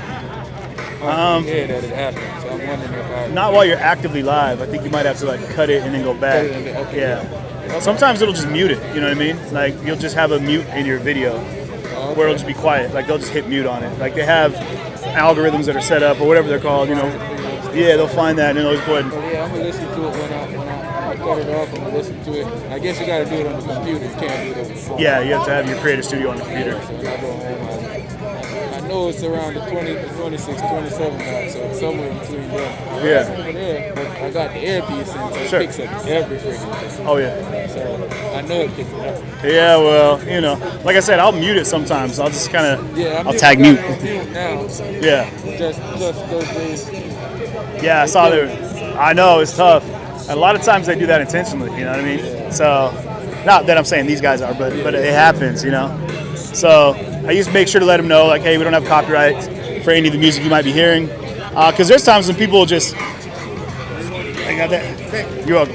People will just be singing a song and they're like, oh, nope, you know what I mean? Like, They still hit you? just sometimes. I mean, I've had someone that was playing a song on a guitar, but it was the tune, the melody was recognizable enough that they hit me with a copyright strike, and it was just somebody in the crowd playing the guitar. So yeah, I like this angle right here. This is kind of cool with the smoke coming in. Look at it right there. That's dope. So you stream to all three things at simultaneously? Yeah, I'm on YouTube, Twitch, and Facebook right now. How do you do that? I go through Streamlabs. Streamlabs? Yeah, it's good. And then you can do your overlays. Like I got my logo down here, and so it's branded on all of my footage that goes out. So it saves you from having people rip your stuff. Yeah, so which is good. And it's a little bit difficult to watch comments. You can kind of come in on the side here and see what's happening here, but you got so many different platforms that are going on that it's tough to. Yeah, tough to know which one to switch. Exactly. I'm trying to focus on YouTube right now. Like I said, I'm new. I just stepped into all of this, so this is my first time actually doing something live other than just testing the live out at home. Well, you can DM me, man. If you come into my page, just hit me up on CTV. Any questions you have, I'd be happy to help you out. We can walk through it together, and I kind of give you some pointers. I'm in Seattle. In Seattle? Yeah. Oh, you flew out here? Yeah, I flew into the wrong airport altogether. So I thought I've told everyone here already. I thought I was going to Elizabeth City. Here, I'm going to flip it around here so people see what we're doing. They're probably curious what I'm talking to. But again, tell me where your podcast. My podcast, Anything Goes Podcast, man. Anything Goes Podcast. Okay. Yeah. What do you primarily cover? The reason I call it Anything Goes is because I wanted to cover anything. I didn't want to just set the platform around just one thing. Sure. So we'll have a conversation about sex. We'll have a conversation about worldly things. We'll have debates about current affairs like the Ma'Khia Bryant shooting. Yeah. We debate if it was justified. Like we have a couple of those, part 1 and part 2 that we talk about on the podcast, and then we also try to cover like news stuff. Like whenever something drop, I might do a 2-3 minute thing about it just to talk about what's going on, just to keep the channel kind of flowing because we want it to be like a one-stop shop. I didn't want it to be like you got one guy that's talking about airplanes all the time. Right. I want to talk about anything that comes to mind at the time. Not that we got problems with airplanes, y'all. Just to be very clear. Airplanes are cool. Airplanes are good. Everyone got here on an airplane. Yeah. Well, I did. You're flying them all the time. Yeah, right. Ex-military. Airplanes. Oh, it was ex-military. So there you go. Yeah, I'm a veteran. But thank you for service. I try to bring a balanced type of conversation when we're doing it. So I try to get my friends that are not like-minded to be on the program so that we don't agree on everything that. That's good. About. That kind of point counterpoint. Yeah. So I know which one of my friends are not going to agree with the stuff. So I call on them to be there so that we don't be just agreeing on. What you just said is really cool, and I think we could all learn something there. Is that you said, I know what friends of mine aren't going to agree with my point of view and opinion, but they're still your friends. Yep. And people forget that you can do that. Yeah. You can have people in your circle that completely don't agree with what you say, as long as it's not a violation of like your ethos, like morals and whatnot. Yep, as long as it's not something that's gonna make you wake up in the morning and say, should this guy really be my friend? Like he is really kind of a terrible human being. But I mean, like, you don't have to agree. And it's beautiful when you don't, and you can actually agree that it's okay to disagree and have those conversations. Have the conversation, finish up, and then you get back to being friends afterwards. Yeah. It doesn't mean, we can have a passionate conversation about something that you totally don't agree on, and we still come at the house and hang out later on in the evening. Yeah. Because, that's just what we do. It shouldn't stop you from breaking bread. It should almost encourage you to like find out, dig a little deeper. I think a lot of people get so stuck in their beliefs because they've built that echo chamber and they're afraid to have anybody question them. Yeah. But I encourage them, like, you'll never really know how you truly feel about something until someone questions it. Exactly. Because you might find that you're allowed to change your mind, There's right? a lot of times we have conversations and they change the way that they perceive it. Sure. They'll tell you that while we're having a conversation, like, that's a good point. I didn't look at it like that. Yeah. I'm going to take back what I said earlier, and I'm going to go with your point of view, because I really didn't realize that's the direction that you're looking at it from. Right. So, and you're allowed to change it as many times as you want. Exactly. That's your mind to change. Exactly. Because it's up to you to believe in what you want to believe in. Yeah, exactly. As long as you know that you're not believing in something that's going to destroy the next person, it's your belief. Yeah. And it's nice to know that, like, every situation's unique to that situation. You know what I mean? While there's going to be some linear flow. Hey, I'm going to talk to her in a minute. She got pulled in last night, actually. But, you good? Can we talk to you for a second? Come on, talk. Yeah, no, we. I was out there last night with y'all when you guys got pulled out of the van. Oh yeah. How did that go? You mind if I talk to folks? Yeah, we're doing it live right now. Oh, dang. Yeah, make sure we got enough. Yeah, we're good. Frame rates. So what happened? Tell me about it. So we were originally sitting here in this parking lot because we've been here since the day after Andrew Brown's murder. We were here to support people on the ground here in their efforts to organize and mobilize and demonstrate and protest. I work for the ACLU of North Carolina. I'm the statewide campaign for Smart Justice Manager. Oh, wow. I'm a board member of Emancipate NC, and I was with the executive director of Emancipate NC, who's an attorney. And there was a line of cops behind us, press, including yourself in front of us, right. Another car in front of us with other protesters. And they said that we failed to disperse. So he came to the car and he said, am I going to have to arrest y'all or y'all going to leave? And we said, we're leaving. Yes. Twice. And he said, arrest them both, and just pulled us out of the car. Yeah. Our charges were immediately dismissed by the magistrate. They were not even certified. Really? Yes, because it was bogus. We were there, and then he says that we were trying to impersonate bail bondsmen because we work with a bail fund, bailing people out, requiring no money down. Right. No money, no nothing. Which was announced before the march even started yesterday. And we've been doing and at that, the end of it as well. And then we've been doing that, bailing people out all week. Right. And they said you were impersonating a bail bondsman. Even though there's no financial transactions being made between us and the person, no agreements, no nothing. We just know your name, we get you out. You go to court. If you don't, you don't. Like, it's nothing. Right. And I've talked to one or two people that they've used that to their advantage. They've been arrested and been out the next day. Right. So what happened? Did your vehicle get impounded? No. Okay. They moved it to the side. It wasn't impounded, but it was just craziness. It was. All along. So. What did you feel about the sign of force out there? That they are the escalators and the provocateurs of violence. When we look at the way they presented themselves last week when we first came, they were just doing traffic control.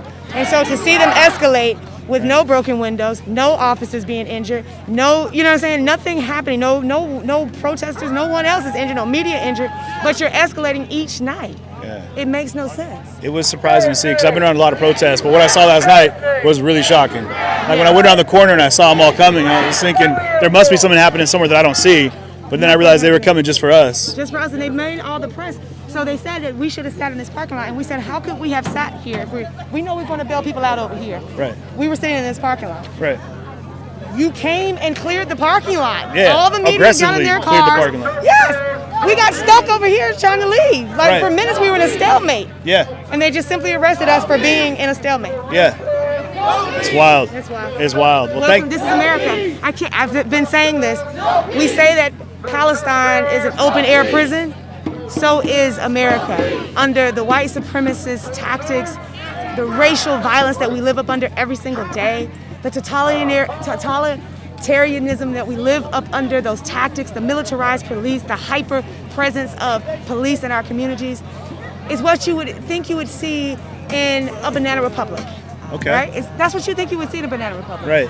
Right? And they treat us worse than they treated the people on January the 6th, who actually kicked in windows, smashed doors, threatened people, stole stuff. Right. Ravaged the building. We did none of that. Not a broken window. The only thing that Chief Buffalo told me people had done was they threw eggs. I heard that eggs. Yeah. Cars. Wonk, wonk, wonk. Right. It's an egg. Right. It washes off. You said, I mean, that we're talking in general about the whole nation right now. If we had to make a roadmap for like the next step, what would that next step be to get towards the change that you would like to see in the nation? So I'm in recovery from a drug addiction, and the first step to any major change, 12 years in May, is to admit that there's a problem. America has a real issue, really atoning and admitting the depth of the problem in this country. Right. They like to gloss over it until we get down to the real truth and the rock bottom that black people have been exploited. Their bodies have been commoditized ever since they've arrived in this country and been used as the currency of this country for years, and that racism is woven into the tapestry, the very fabric of this country. Until we can acknowledge that wholeheartedly, then we will never see a resolution to that. You know, and so as long as we keep denying and minimizing and obfuscating black people's trauma and pain as a result of being forcefully brought into this country and other countries around the world, the colonialism, the imperialism, and the way capitalism destroys and is continuing to destroy our country and this world as a whole, including our environment, our education system, our healthcare system, the prison industrial complex, we all are living in a carceral state. Until we can acknowledge that, those things will continue to get worse. And so, unfortunately, like we know about an addiction, things can always go lower than what we currently see. And Absolutely. so, just when you thought you hit a bottom, right, it can go lower. You find a new bottom. Yeah. You said something real quick about education. Do you feel like the plight of Black America has been properly taught in the schools as it is today? No, because it's been whitewashed and looked at through the white gaze and the white lens of academia. We have not really looked at how Black people not just feel, but how the totality of that trauma, generation after generation, from enslavement to Jim Crow to mass incarceration, that with the disconnection and the dehumanization, the demoralization, and the disappearance of ourselves, our humanity, our bodily autonomy, and our agency, the collective impact of that on the people, and simultaneously being able to hold space for how resilient and beautiful we drive the culture.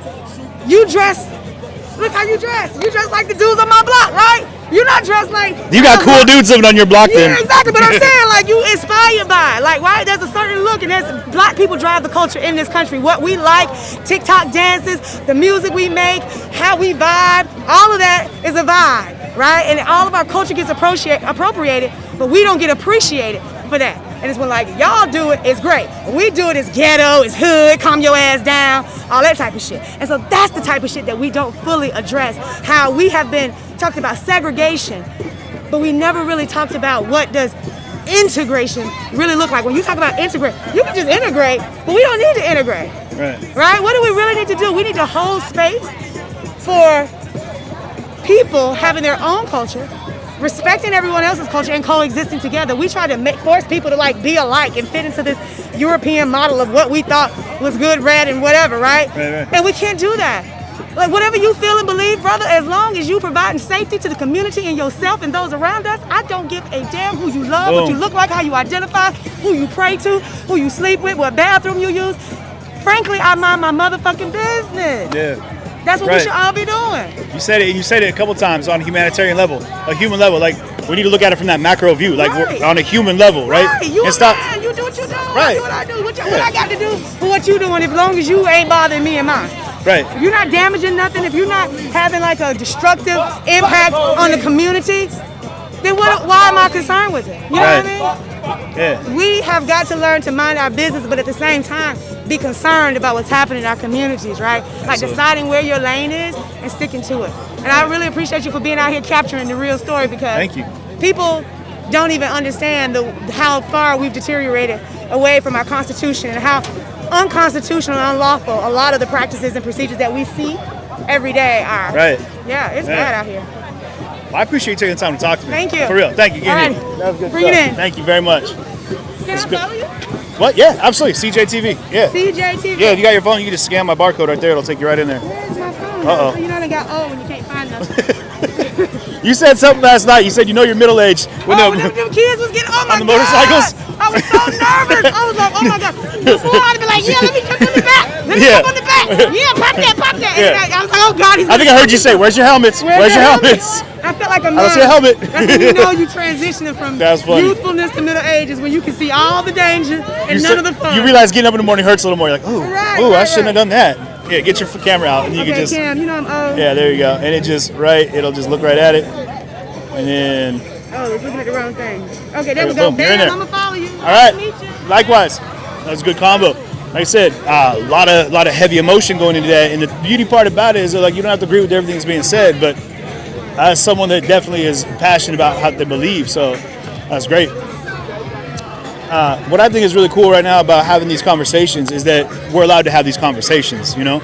In so many other places where a space is being held or protests are happening, people aren't allowed to converse. They're not allowed to have a conversation. They're not allowed to actually talk to each other and share views on things. And like the gentleman said before, actually, you know, agree or disagree, but agree that it's okay that we don't have to agree, you know? And that's beautiful. I think it's great. We're going to go around and talk to more people, take a look at some other stuff happening. I hope you guys can still hear me okay, because I'm running the mic back to the... Nicolette hits it. All trolls are racist. Yeah, if you're trolling, find somewhere else to be, man. You don't got to be in here. You don't got to be in here. But I appreciate you, you know, loving on the show. You know what I mean? Whew. My eyes are smoky. Smoky as it. Let's go take a look around here real fast. Yeah, trolls are crazy. Trolls are stupid. Ellie Mae, what's up? Hey, big shout out to everybody over on Twitch that's in here making it happen. To all the YouTube folks, all my mods that are actually dialed in, making this all work. Love you guys, appreciate it. And share the stream out, y'all, and Facebook. Don't get me wrong. Let me see, we can hear you like the old days of the mic. Yeah, right, Veronica, we're back. I do miss the old school mic though, guys. For real, you guys remember that it had press written down it? It weighed like 8 pounds. So no, she's not saying segregation. I'm not going to put words in her mouth, but from what I gathered, the direction is saying that we don't have to basically appropriate ourselves. We don't have to go ahead and assimilate to make sure that everybody kind of looks the same. We can celebrate that we look different. We can celebrate that we are different, and that's okay. When you hear people say, like, I don't see color, that's what they're moving away from. Like, no, it's okay to see color. You're allowed to see color and celebrate that is a color. Like, that's what they are. That's who they are. That's what they are. You know what I mean? Like, you're a black human being. Like, you're a black human being. When you try to, like, take away the color, you're taking away a lot of the identity there. And I think that we need to focus on stopping that ideology. Even though it comes from, I think a lot of people say that because it comes from a good place. You know, they want to think that that's the way to go, but I think that maybe having a little bit more Q&A with somebody that has a different viewpoint,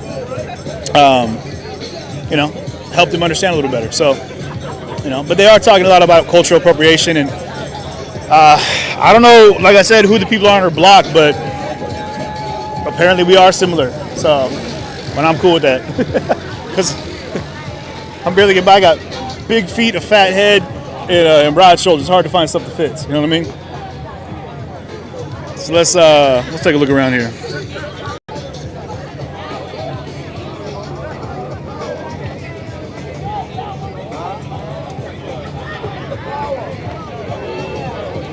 What they got? Fish, hot dogs, hamburgers. They got a little bit of everything cooking up right there. There he is. Tomorrow we're going to try and do the press conference. Are they doing a press conference? We don't know how. Okay. There's just some people that got arrested right. Night. We're going to try and have one and tell about why we did it and whatnot, so they can say we're thugs and stuff like that. Yeah. What time are you guys doing that? Do you know? Around 2. We'd like to try to, but we really don't know how to go about. Right. Doing a press conference. So I figured I've met you. Yeah. I met guys from the Observer, but one lady made some kind of comment about you got to stay away from that guy, Reverend. It's like, I don't understand. You shouldn't stay away from anybody that has an opinion. I don't know why she said that. I don't know. He's been nothing but. Are you the blonde girl? The blonde lady that's walking around with her little crew? Some lady with the group. I don't know. Okay. I don't know why she said that. The guys that I would talk to, and I'll find them and I'll send them your way. Yeah. There's Status Coup and there's. Yeah, I know Status Coup. Okay, and there's News to Share. They're both here as well. Yeah, and we've done this in Seattle before as well. We set up like a live stream press conference. Okay. And so you just get the live streamers out there, people that are recording, and then just do a Q&A there. Willing, dude. I respect what you guys do. You know. Yeah, what I mean? yeah. So that would be. Status Quo. I know. You know what? I know Jordan. Somebody is in charge of Status Quo. I was thinking the guy that was running around with the beard is Jordan. He's not. What's no, his that's name? John. John. Yeah. John and then John. I don't know his last name. John. And then you have Fisher. John Fisher. Ford Fisher. I think he's leaving tomorrow. Ford Fisher is the dude from News to Report. Have you seen something like you recognize him? The Reverend, right? He's one of the guys that got arrested that first night. No, I didn't even see him actually. Gatewood right here. Yeah, Julia Wall did an expose on the Guardian. It was pretty good about us getting arrested. Okay. But yeah, the Reverend Gatewood. I'm gonna have to talk to him real quick actually. Yeah. Oh, he's great interview, dude. Reverend Gable, would you mind having a quick conversation with me? Okay. Wonderful. Let me I let me make sure we got I'm trying to set up next press you conference with him. He's another streamer. Yeah, there we go. So if you would just tell everybody who you are. Okay, I'm Reverend Curtis Gatewood. I represent the Stop Killing Us Solutions campaign, acronym SKU. Okay, now I heard that you were arrested the other day. That's correct. We were arrested, well actually not yesterday, on Tuesday. We were arrested the first day of the implementation of the curfew, which started at 8 o'clock. Right. So we felt that was wrong. It would violate our constitutional rights under the First Amendment, which speaks to the fact that we have freedom of speech as long as we do it peacefully. Everyone was being peaceful. There was no reason to put an 8 o'clock curfew on. So we saw it as unreasonable, we saw it as unfair, and we saw it as unconstitutional. Right. So therefore, we did not move at 8 o'clock. No matter how many times they said it, They said it several times. Yes, we admit we received several warnings. That's what our charges would state. If you read the citations we received, of course we were given, but if you give us 100 warnings, if you're violating our constitutional right, every time we're going to say, no, we're not moving because we're American citizens and the constitutional right was put in place so that we could be guaranteed justice. Do you think that the change in the curfew is kind of a sign that they appreciate that this crowd isn't what it was kind of deemed as before, which is kind of like a destructive mob? And see, that's the thing about it is, anytime there are issues related to black people, there's an assumption that there's going to be a mob. When there's issues related to white people, they lay back, and you get the thing that you got on January 6th down at the U.S. Capitol. We've heard that a couple times today, yeah. Right, and then not only that, but whether you're talking about Boulder, Colorado, or whether you're talking about what happened in South Carolina, in Charleston, if a white male is coming in to do something, the amount of force is totally... It's a total double standard. And so that's how we rate discrimination. Because people say, well, the guy was given a warrant, the guy was running, we hear those types of things. Sure. But compare it to our white counterpart who's standing there with semi-automatic weapons, killing people, killing police, and still get the opportunity to go before a judge. Right. So now, are you going to end up one in front of a judge, or were the charges dropped in your arrest? Our charges have not been dropped. I heard some charges were dropped. Might have been from the arrest last night. Yeah. But our charges are not dropped. We have our date scheduled for June 10th. And so, as of now, I'm planning to be in court on June 10th. Right. As a community, what do you think needs to happen to make the change that we're looking to see? Yeah, but the thing about it is, we have a low standard in America as it pertains to law enforcement. It's unbelievable. We talk about law and order, but we have a system that's lawless and disorderly. It's prejudice. It's not consistent. If we had law and order across the board, then you would see a lot more people in jail that do not look like us wearing business suits. But this so-called law enforcement, I would say this imitation of law enforcement is very hard on black people, and it's been that way historically. So one thing that we're saying can happen, we actually outline our own standards for law enforcement. We have about an 18-point list of things that law enforcement, if they're serious about being fair, also consistent with the Constitution, which of course, when you look at the 4th Amendment, the 5th Amendment, and the 14th Amendment, the items which cover making sure you have probable cause, making sure that you have due process, making sure everybody's considered innocent until proven guilty, equal protection under the laws. When you look at those things right there, it's not happening for black people. And so when you go up and shoot someone right on the spot, or you're punishing people, you put them in handcuffs, you beat them up, you put your knee on their neck, you are actually trying to punish people without due process. And that was the same thing that happened in George Floyd's case. They assumed that the allegation that he had a counterfeit bill was enough to actually kill him right there on the spot without saying, okay, let's go to court. Maybe he didn't know, even if he did have a counterfeit bill, maybe somebody gave it to him unknowingly, and he might have passed it on to the cashier not knowing that it was counterfeit. So we're not receiving due process, number one. And we think that there needs to be more background checks for police officers. There need to be a higher standard for hiring police officers. For example, not only should there be a thorough check of the background, their work background, whether there was use of excessive force, so on and so forth, but since we're running into this big disparity in how black people are handled versus white people, there should also be a check for white supremacist terrorist association. Whether you're with KKK, whether you're with Proud Boys, whether you're with neo-Nazi, Confederate sympathizers, there needs to be a check, social media, everything, to make sure there is no affiliation with white supremacist groups.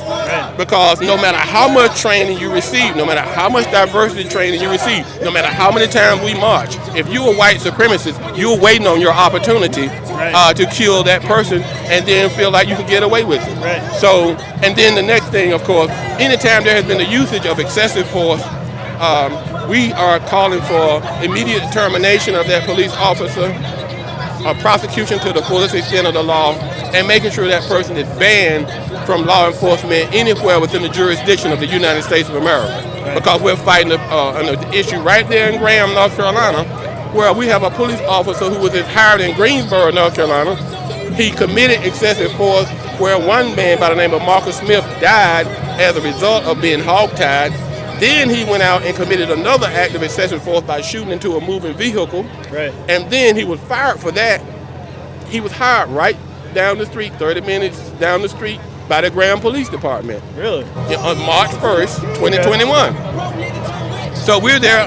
We filed a complaint with the U.S. Department of Justice, with the State Attorney General. There's been protests, there's been marches, and in fact there was a protest held on yesterday regarding this matter. And so we could cut this off. We could stop it. Sure. But the standard is low. The standard comes beneath the U.S. Constitution. It becomes beneath the moral standard. It becomes beneath the justice standard. So, and I could just go on. Right. We're talking about making sure we have checks whether an officer is using drugs, drug tests, because some of these guys seem to be distorted in how they're handling people, and they're very aggressive, escalating when it should be de-escalating. And so we need checks on emotional stability, because in the case of Tamir Rice, when Tamir Rice was killed by the police officer, again, that was another police officer who had been terminated from the force where he left due to being emotionally unstable. He got a job right back in Cleveland, went right out, killed 12-year-old boy playing with a gun. Wow. So we can just go. I know, you're right. If people want solution now, that's not the problem right now. Right. People are not listening, and we can get people to listen for a moment. We can tell them what they need to do. And it's consistent with the Constitution of the United States of America. Yeah. You hit it right. I was going to say, he was just like, man, he knows what he wants to say. Yeah, he's a great interview. You said, real fast, one thing I want people to know is where can they find the 18 points? You said there was 18-point article points that you feel. Exactly. Where can they find those? Okay. Unfortunately, my website is under construction. Okay. But we have a presence on Facebook. Okay. So people can go to Facebook. And what was that one more time, just so we make sure we got a direct contact so people can go and take a look? Yeah, they can find us on social media. Like, for example, on Facebook, we have Stop Killing Us, SKU. SKU. Yeah, Intergenerational Movement. Okay. You will see that. Also on Facebook, you can find Justice Administration. That's the 501c3 that gave birth to Stop Killing Us Solution Campaign. Okay. And of course, you can pull me up, Curtis Everett Gatewood on Facebook. Wonderful. And so they can find us. And if people can remember, 919-939-6311. And my email address is simple: Gatewood Loves, Loves, Justice @gmail.com. Got it. Yeah. Hey, Reverend, thank you so much for the time. I appreciate it. Yeah. You're amazing. Thanks for the time. Appreciate it. I don't want your fish getting cold right there. So, SKU, Stop Killing Us. Yeah. I'm walking over here because the music in the background, guys, can end up being a little bit of an issue with copyright stuff. So we're gonna skedaddle on over here and kind of get a wide pan look at everything going on. But yeah, it's J. Thomas. Can we interview a white supremacist? Yeah, we can. I don't know where to find him though. So I'd say if there's any white supremacists that want to hit me up, I'd be curious to ask you some questions.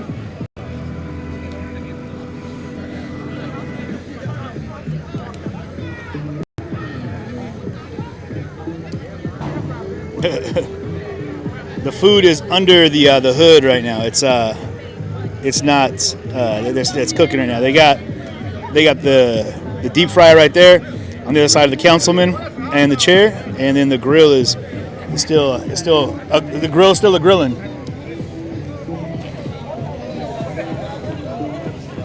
Wee. How you holding up? Doing okay? Yeah. All right. Doing good, man. Yeah. Good.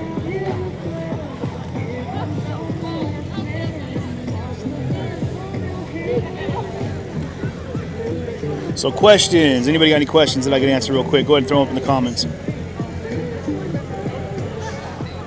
Yeah, so when you say a white supremacist, under the hood, is that a euphemism?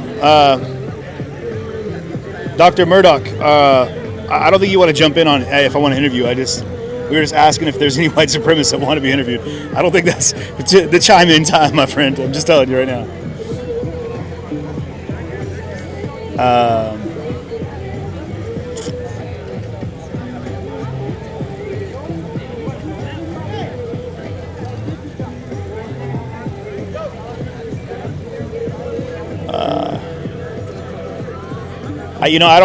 I don't meet a lot of people that come right out and say, like, you know, actually I can't think of anyone that, oh, that's a lie. I have met people in my life that have been, you know, that have said straight up like, oh, you know, I'm I get that. They feel that the white race is superior. And every time I'm curious to ask those questions, like, well, why? You know, why? And it's interesting because there's not really a good answer. There's not a good, I mean, for them, I mean, there's never going to be a good answer, but you never hear them say something that's like, oh, well, I can understand you saying that with a lot of conviction because it's just not there. So I think we can agree that it's a ridiculous thought process.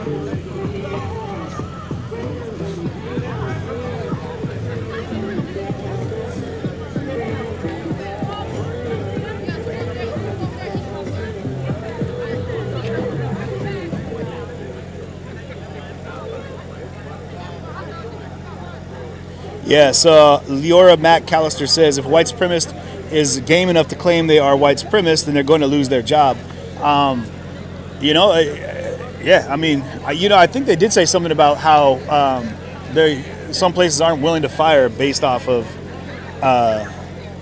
their feelings about race, and which just blows my mind because immediately that should be taken into consideration, especially if you're dealing with the public in any way, shape, or form. You know what I mean? But Gene Kramer says, how come whites are being called racist? Cops, maybe. People in general, nah. I mean, we need to stop generalizing, even in the thoughts of what we hear, because I don't think that people are just generally saying white people are racist. I think they're saying that there are racists that are white. There are racists that are black. There's racists that are of all nationality, to be clear. So I think that it's probably getting personal to a white individual because you're white. You know, I'm white, so when they say there's white racists, yeah, you know, we hear it more, I think. Deb Brown says she's an American that loves her country and its people. That's good, Deb. I think we all should. You know what I mean? Celebrate where we live and do what we can to make it as good as possible.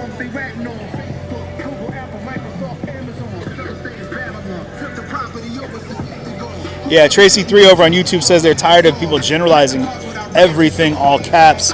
Tracy, you're right. I'm with you. I agree. I agree that we spend a lot of time just lumping everything into a general category, and it makes it easier for a lot of people to like deal with certain situations because it's in a category, and then that category becomes all they see. So.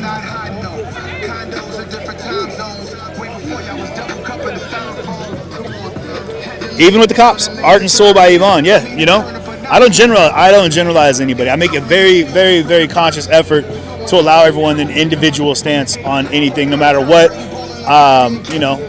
what banner they might, operate under, be it, Republican, Democrat, whatever it is, you know what I mean? Allow people the right to be an individual.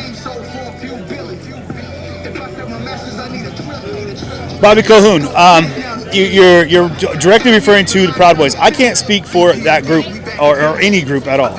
I know that I did get a chance to interview some Proud Boys in D.C., not so much, but in Portland, and that was one of the questions I asked. I asked, are the Proud Boys white supremacists? The first gentleman was Puerto Rican, and he said, that can't be possible, I'm Puerto Rican. The next guy said basically the same thing. Again, I'm confused. It was John Sullivan, I believe, or James Sullivan that I interviewed, and he said that the Proud Boys in Utah were Polynesian. So,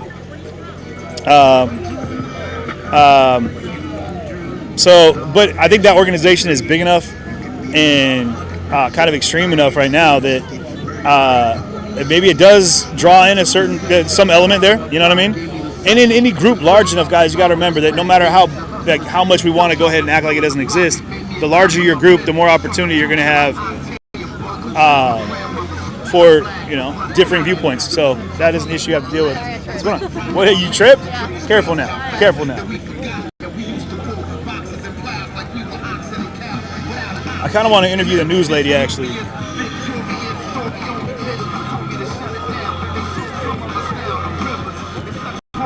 But yeah, sorry, I'm trying to get this dialed in here. No, it's James Sullivan that I interviewed down in Portland, and John Sullivan was the one that stormed the Capitol, right? And James Sullivan is his brother that was in Portland, and I ended up getting a chance to talk to him. That's why I talked to him. So, sorry, I'm trying to check all my comments here. Curfew, yeah, just so you know, Edward Sorensen over on YouTube asked if there was a curfew, and yeah, she is tripping Jay Thomas, literally. But the curfew's at midnight. It's no longer at 8 o'clock, so they moved it up. The councilman we talked to earlier said that a lot of that was because of the community was saying that they wanted to have the ability to conduct their business. A lot of the restaurants that are doing evening service. So we're going to flip this around right here.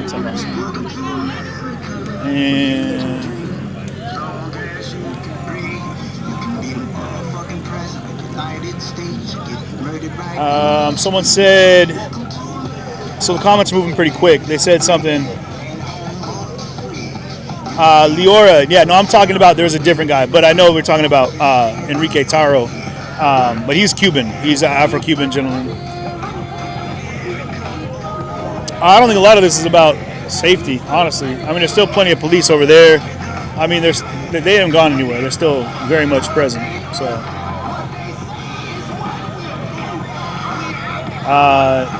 Jackie McFarland, what's up? How are you? It's good to see you too. You know, actually, so Doug Nair. Well, people are, when we talk about black on black crime, I mean white on white crime, I think we need to move away from even that generalization. But one of the things that Andrew Brown's brother did say was that that's something they need to work on in their own communities is stop hurting each other. And so it starts local. It starts in your community. It starts in any community you're in. Be it if you're looking at it as the community that you exist in within your race, or the community you exist in the city that you live in, the streets that you operate in. So, but we need to be better to our fellow men, and that's what it comes down to. I think that's what's important.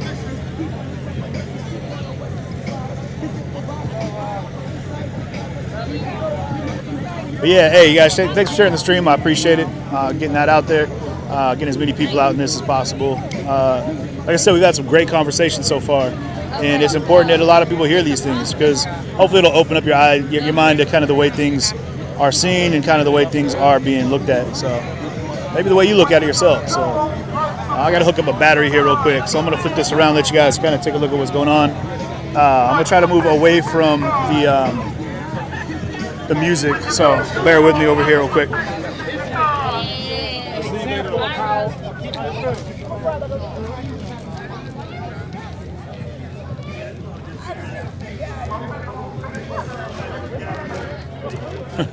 I just looked up there inside this public safety building. There's watching a movie. So I'm gonna go over here. Here we go. There we go.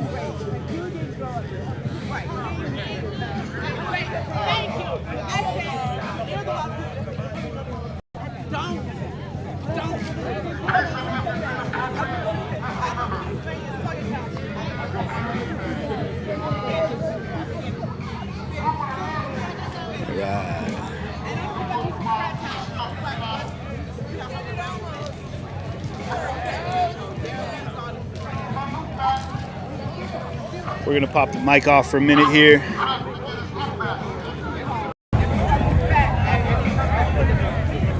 Just want to make sure you guys can still hear things. Let me know in the comments, please.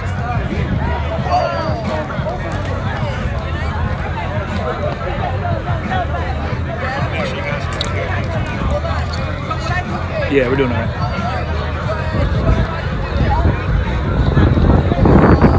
Hey, Dory, thank you very much.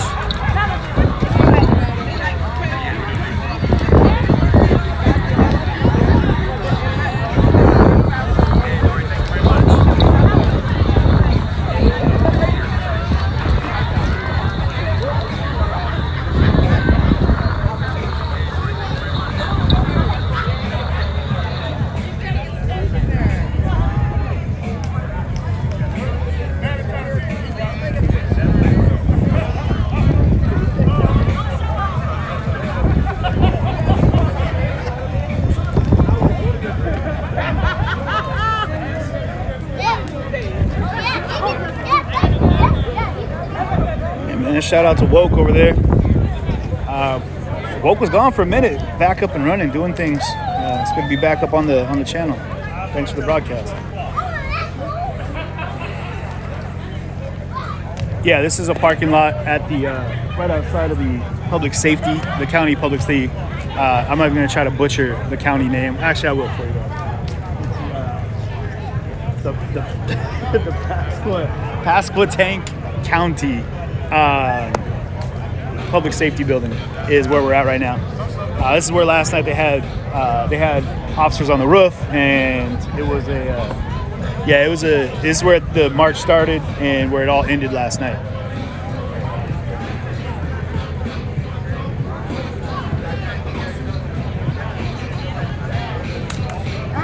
Yeah, they decided to turn this into a block party. They said that we're going to hold space.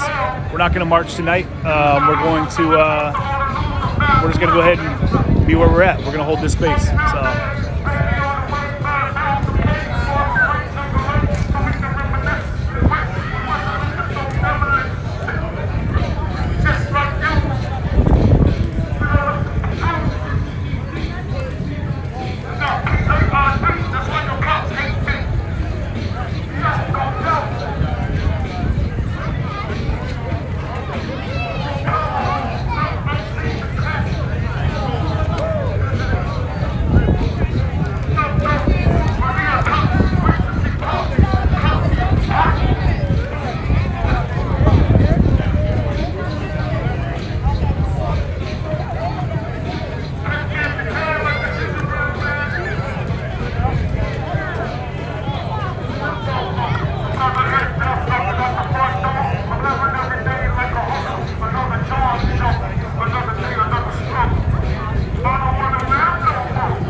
I think I might do freestyling back there.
Sorry guys, I'm getting some my batteries all dialed in over here.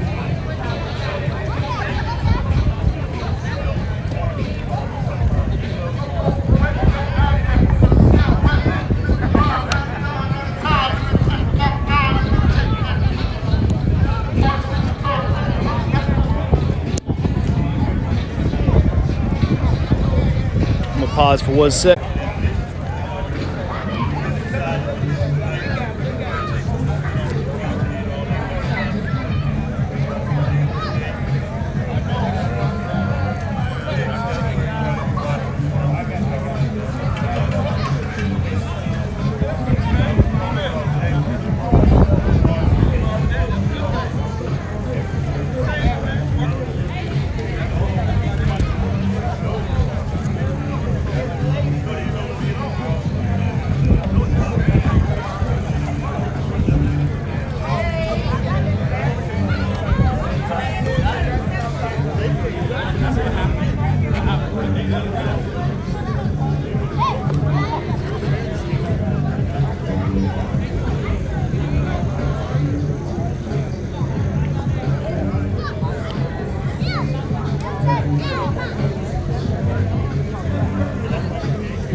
Here we go. All right. Sorry, guys. Not that I need to apologize for being quiet. I'm sure most of you guys appreciate it when I shut up.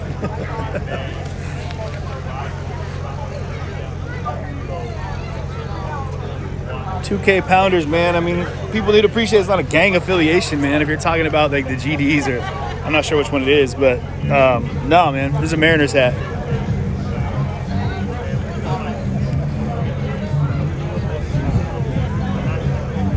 These lights are the city lights, actually. They the floodlight. I'm not sure. Like the one over there to the far right is the street lights that are on right now, and then that big floodlight is, I think it's one that they set up. The city, I think, set up to just observe the area here.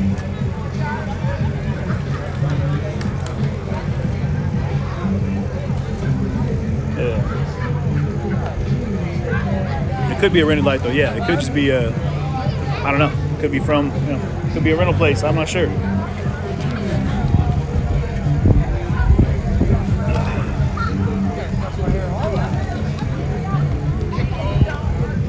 So yeah, we have to keep a little bit of distance, like I said, because the music's playing. So we can't get right up in the cookies over there. 9:30. So yeah, that midnight curfew comes around, and I mean, this is the extent. I mean, the crowd. I don't see the crowd getting much bigger than this. And you're okay. Oh, you don't have to ever. You just don't want to be on camera.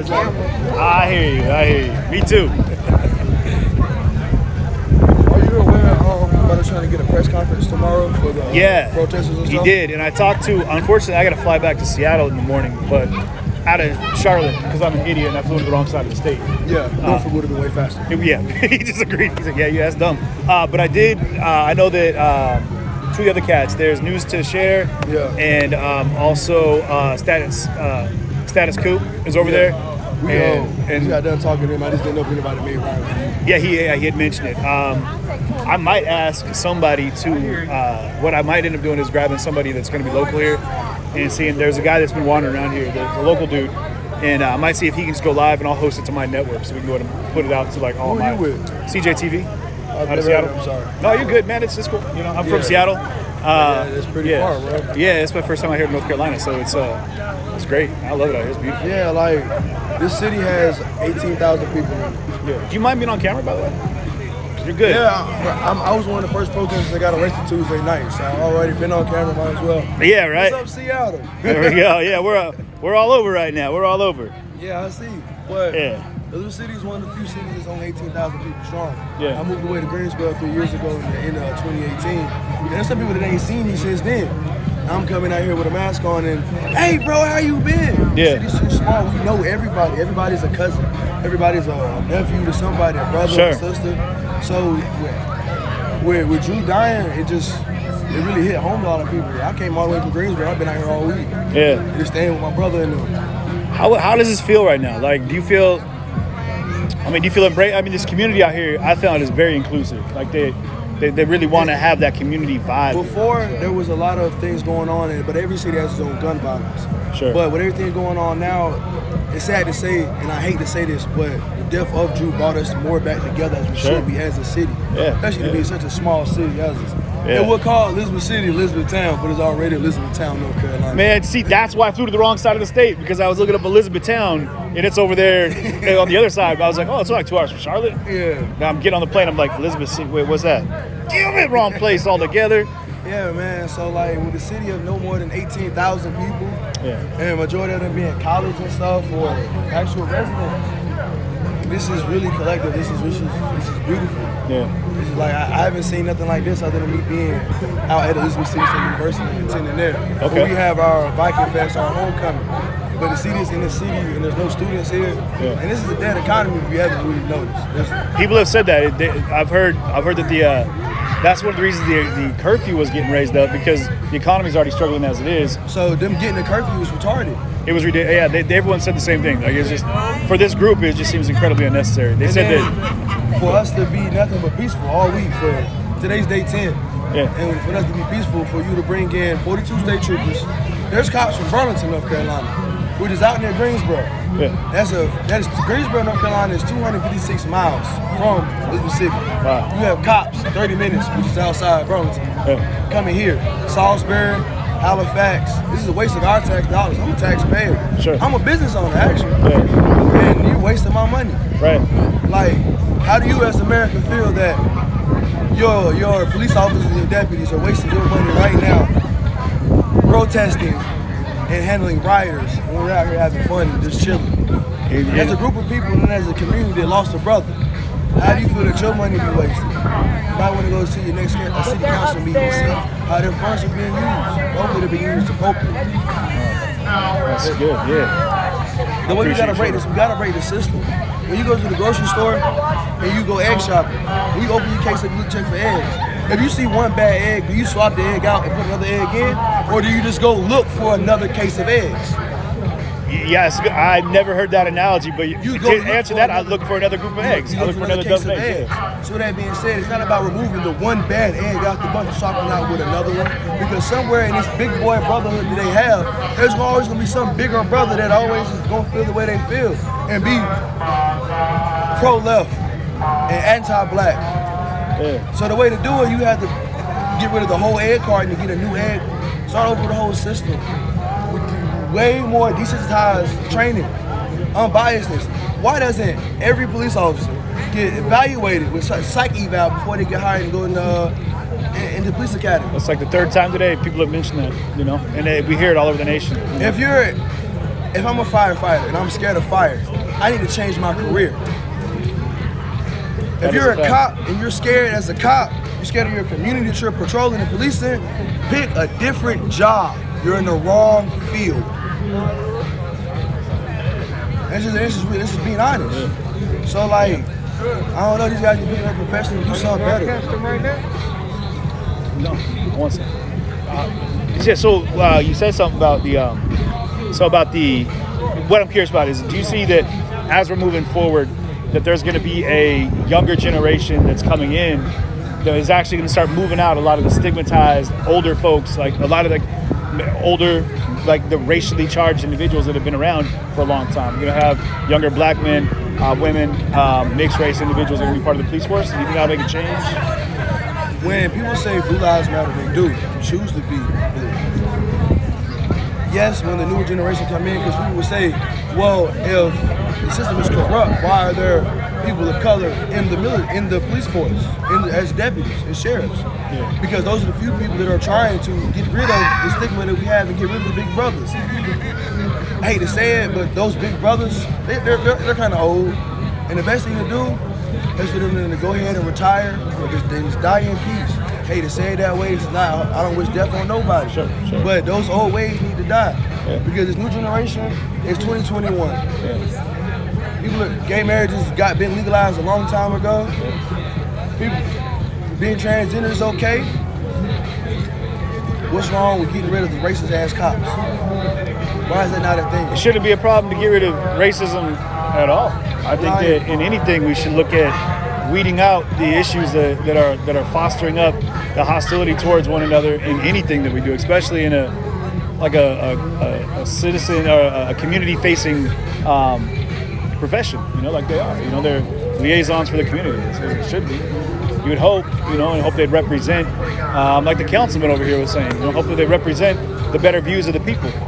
And that's where the police reform gets looked at a little bit, like how they have it, like constables used to be the thing, like it was like a dedicated officer for each neighborhood that kind of represented that neighborhood for, the police department. Oh, that's about to bring that up. You're not allowed to police your own district, your own city. Most cops from Elizabeth City, they're actually from here, they actually are in Clemens County or Camden, patrolling those counties. If I'm a police and I'm an officer, and I know Bob is having a bad day, because I'm from Elizabeth City and I know Bob personally, he's off his meds. Right. I'm going to go talk to Bob. I'm not going to be ready to shoot and kill Bob because he's having a bad day and I don't personally know him. Right. So we need to bring back cops that are actually from the community, back into the community where they know people. That's a solid point. Like you said, there's people that like once you understand the people that you're around on a regular basis, and we've heard that a couple times too, that they say that a lot. Like instead of it being an issue where it's like we're gonna take you to jail, I might just need to take you home. Like you're on one right now. In those smaller, let's just get you home. In those smaller rural towns, where it's more of a Caucasian populace, that happens all the time. Oh man, Jack's just drunk tonight. We take him back home to Mary and tell Mary to let him know not to go to the bar tonight. Right. What does Jerome do? Jerome gets thrown in jail and gets charged with a DUI or DWI. I have a brother right now that got locked up for sleeping in his car. Basically doing him. Cops came and bothered him while he was sleeping in his car. He didn't have a place to stay right that night. So that's illegal to be sleeping in your car now. The car wasn't on. They had no right to bother him. He wasn't in no suspicious area. He was in his car, asleep. Right. It doesn't make any sense. Right. It doesn't at all, and we had to get rid of that. And that's not gonna make anything better. People say, "Oh, I'm ready to get rid of racism." Oh, just don't talk about it. No, that's not how you get rid of racism. No, that's not how you get rid of anything. By just ignoring it, things don't just go away. You know what I mean? If you know you go to the doctor, you say you have cancer, we just test you, we did the biopsy, you got cancer. Yeah. Oh, all right, it'll go away. I ain't gonna worry about it. It'll be all right. It'll handle itself. Yeah. 5 years later, now you got stage 4 terminal cancer, and you got 3 months to live. Right. Because you just said it'll go away. Don't worry about it. Sure. The problem doesn't get better. Losing typically always tends to get fucking worse. Yeah. Pardon my language. You're okay. We're all adults here, man. You're okay. But that's just really how it goes. So would you say like getting rid of the police force altogether? I would definitely say in that, but in the midst of that, people would say, well, then who would police them? Who would police people? In the midst of that, I wouldn't know how to handle it, but I guess try to find an interim way of policing people, but definitely fixing the form and going over most of these stupid laws that we have. They don't make sense. There's a lot of old horse and carriage laws that are still around. Yeah, like in North Carolina, it's still legal to beat your wife on the courthouse steps on a Sunday. Yes, that is a law. On a Sunday. On a Sunday, it is legal to beat your wife on the courthouse steps on a Sunday. That is still a law in North Carolina. Avoid the courthouses on Sundays, ladies. Let's just avoid them altogether. They're closed anyway. Don't let them trick you into going there. Like, no. If you and your man just had a bad argument and you want to go downtown in North Carolina, nope. You might want to find a different route that day, man. Nope, we're not doing that. No, man, like... But you're right, though. I mean, there are things that there's antiquated ways of looking at things. There are antiquated natures and systems.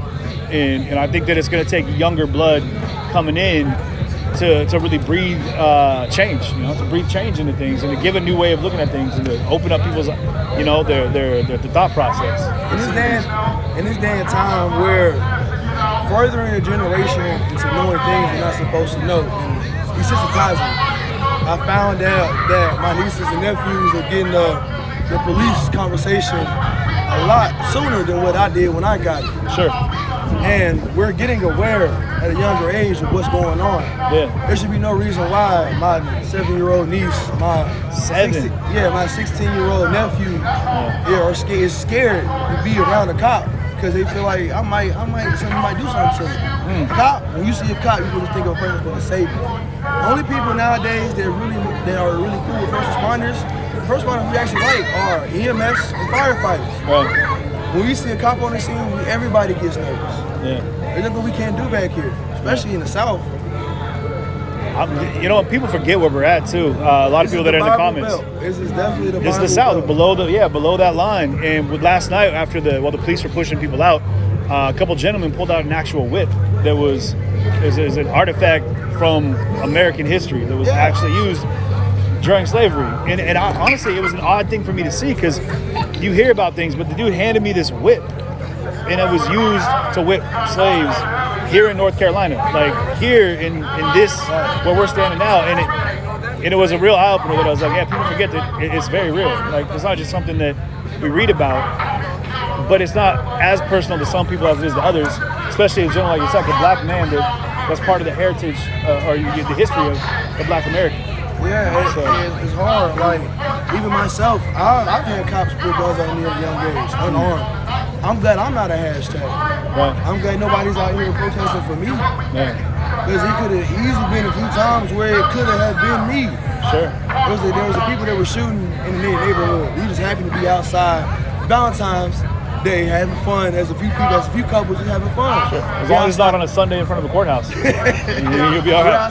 We're outside our apartment having fun, drinking, chilling on our property. Yeah. Just because they heard shots, they come swimming on us. We're drawing hands on the ground, everybody on the ground.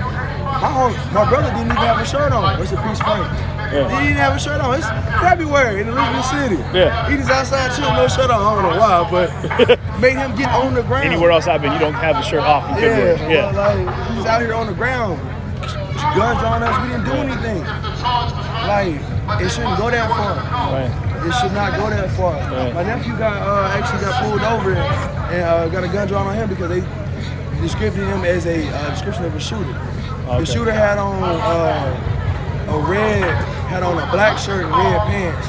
He works at Sonic. Sonic's uniform is opposite. It's a red shirt, black pants. Right. Because you see a light-skinned black man walking the street. Right. You think it's him. That's not cool. He's 16 years old. He just came from military academy. Okay. Yeah, he's scared as hell. He wants to be in the army, in the military. Well, he's getting trained about what guns do. I mean, he understands what a gun can do to somebody. On a level that, we see in World War, you know what I mean? But if the military has rules of engagement, sure. Why the hell don't the people that police us, the civilians and the citizens of America, have rules of engagement? Do you think the police the police not having firearms? Do you think that? What do you think about that? I feel like when we was riding the first night and Deputy Ruben said that they use non-lethal tactical ammunition, bean bags, rubber bullets. Why didn't they have them same bean bags and rubber bullets when they served the warrant out on Andrew Brown? On everybody else. Why don't they have bean bags and rubber bullets? You're serving a warrant. They didn't say, oh man, we got a drug den, everybody's arms to the teeth with a militia. Yeah. That man was in his car getting ready, but he just got back, leaving. Man, no, what was those rubber bullets? Those bean bags. He still be here today. Yeah. And those are effective tools. I can tell you I've been shot by them, all of them. And they hurt like hell, and they will put you on your ass quick. They're not fun. I've been told a shotgun bean bag to my chest will knock me down. I'm 6'6". You're a big dude. I'm gonna get knocked down. So that'll work. Yeah, that will do. I mean, and you wonder what it comes down to. Is it because they were in fear for their life? Was it because of? And you hear a lot of talk about a previous record, or because there was priors. That has nothing to do with what happened today. Right. What I did in the past is what I did in the past. I got a criminal record. My criminal record is 5 years old. I still get stereotyped because of a 5-year-old crime I did when I was 19 years old. Yeah. I'm 25. Yeah. I got a kid now. I am a law-abiding citizen. Sure. So why does it matter what I did when I was a dumbass teenager? Right. We all make mistakes, and the way it's supposed to be done is we learn from them, which is why they have a reform system, right? That's what going to jail and going to prison is for. Right. To come back a re-institutionalized citizen. Yeah. Get you back into being a good, like you said. I did my crime. I did my time. Sure. I should be rehabilitized. Yeah. There should be no reason why that should be brought back up, because if I ain't done nothing in a few years, I must not be a criminal anymore. Right. But in the eye of the law, I am public enemy number 1. You're still a criminal.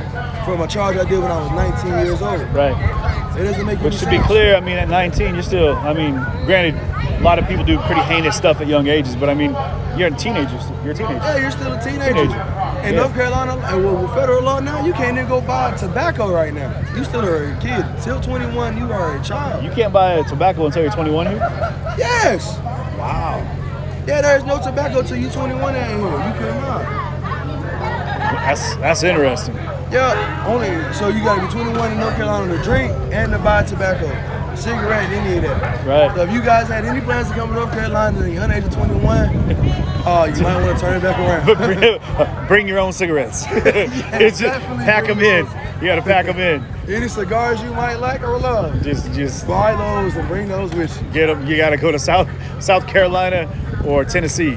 Bring them with you. But Virginia, look, I don't know. I think Virginia raised theirs too.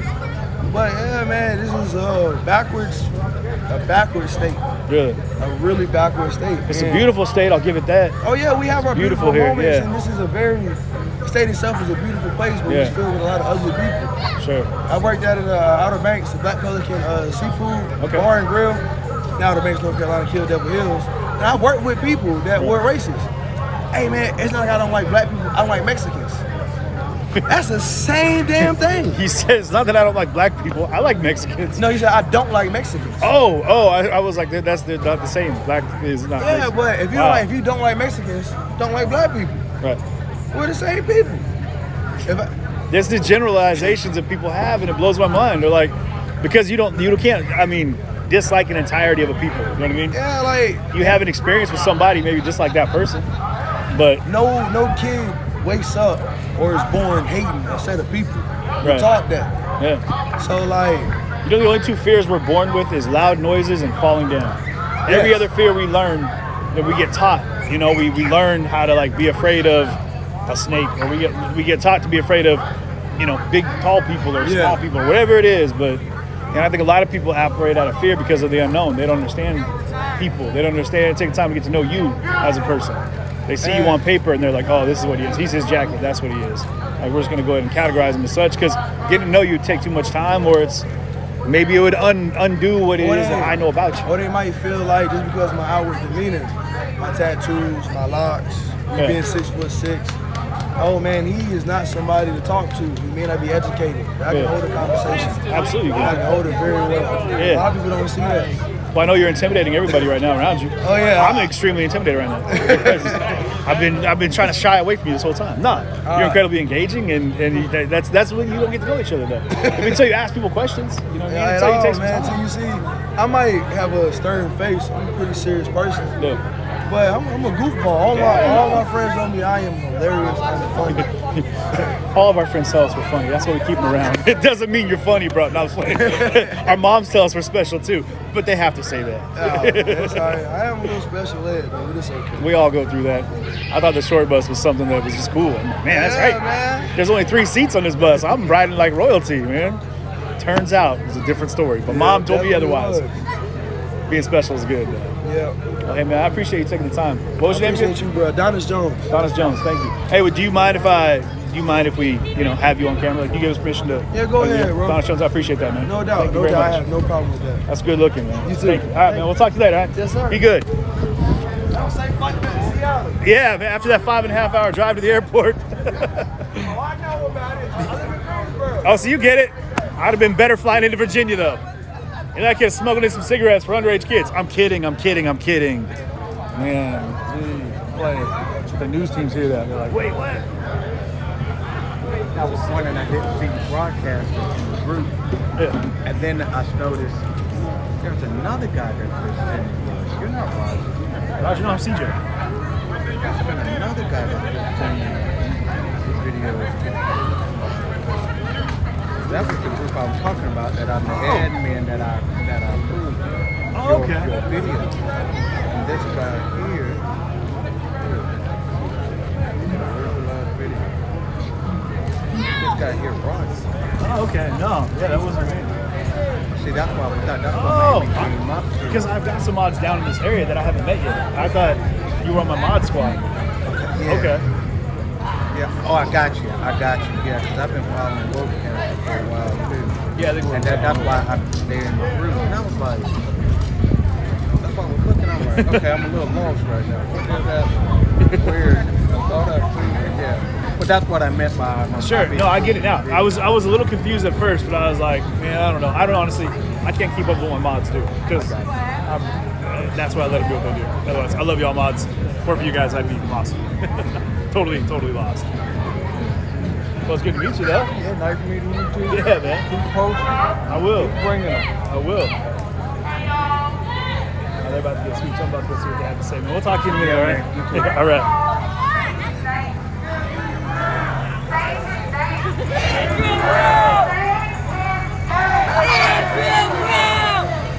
Let us not forget that is why we are here. That we are here to stand in solidarity with this family and with Elizabeth City. My name is Lydia. Man, take it easy, Clint. I tell everyone to be good. Because I'm just be well is what I mean to say. Be that my well. brother was talking about people with guns.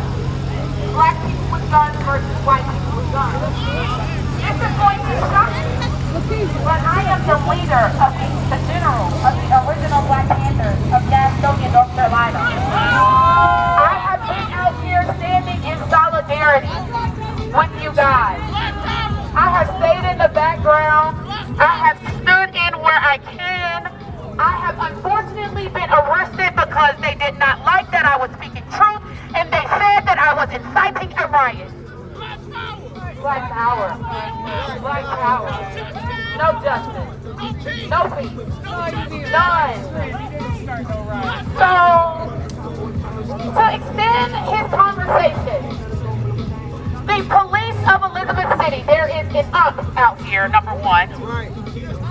My brothers and sisters from the original Black Panther chapter in Virginia came here to stand in solidarity, and I may add, this was already cleared through the family. Okay? Unfortunately, the Elizabeth City Police Department, and I'm so sorry, Black people, but I gotta be honest with y'all. There's this thing called, I want to say cooning, but I won't use that word because that's disrespectful. But there are some sellouts to the system.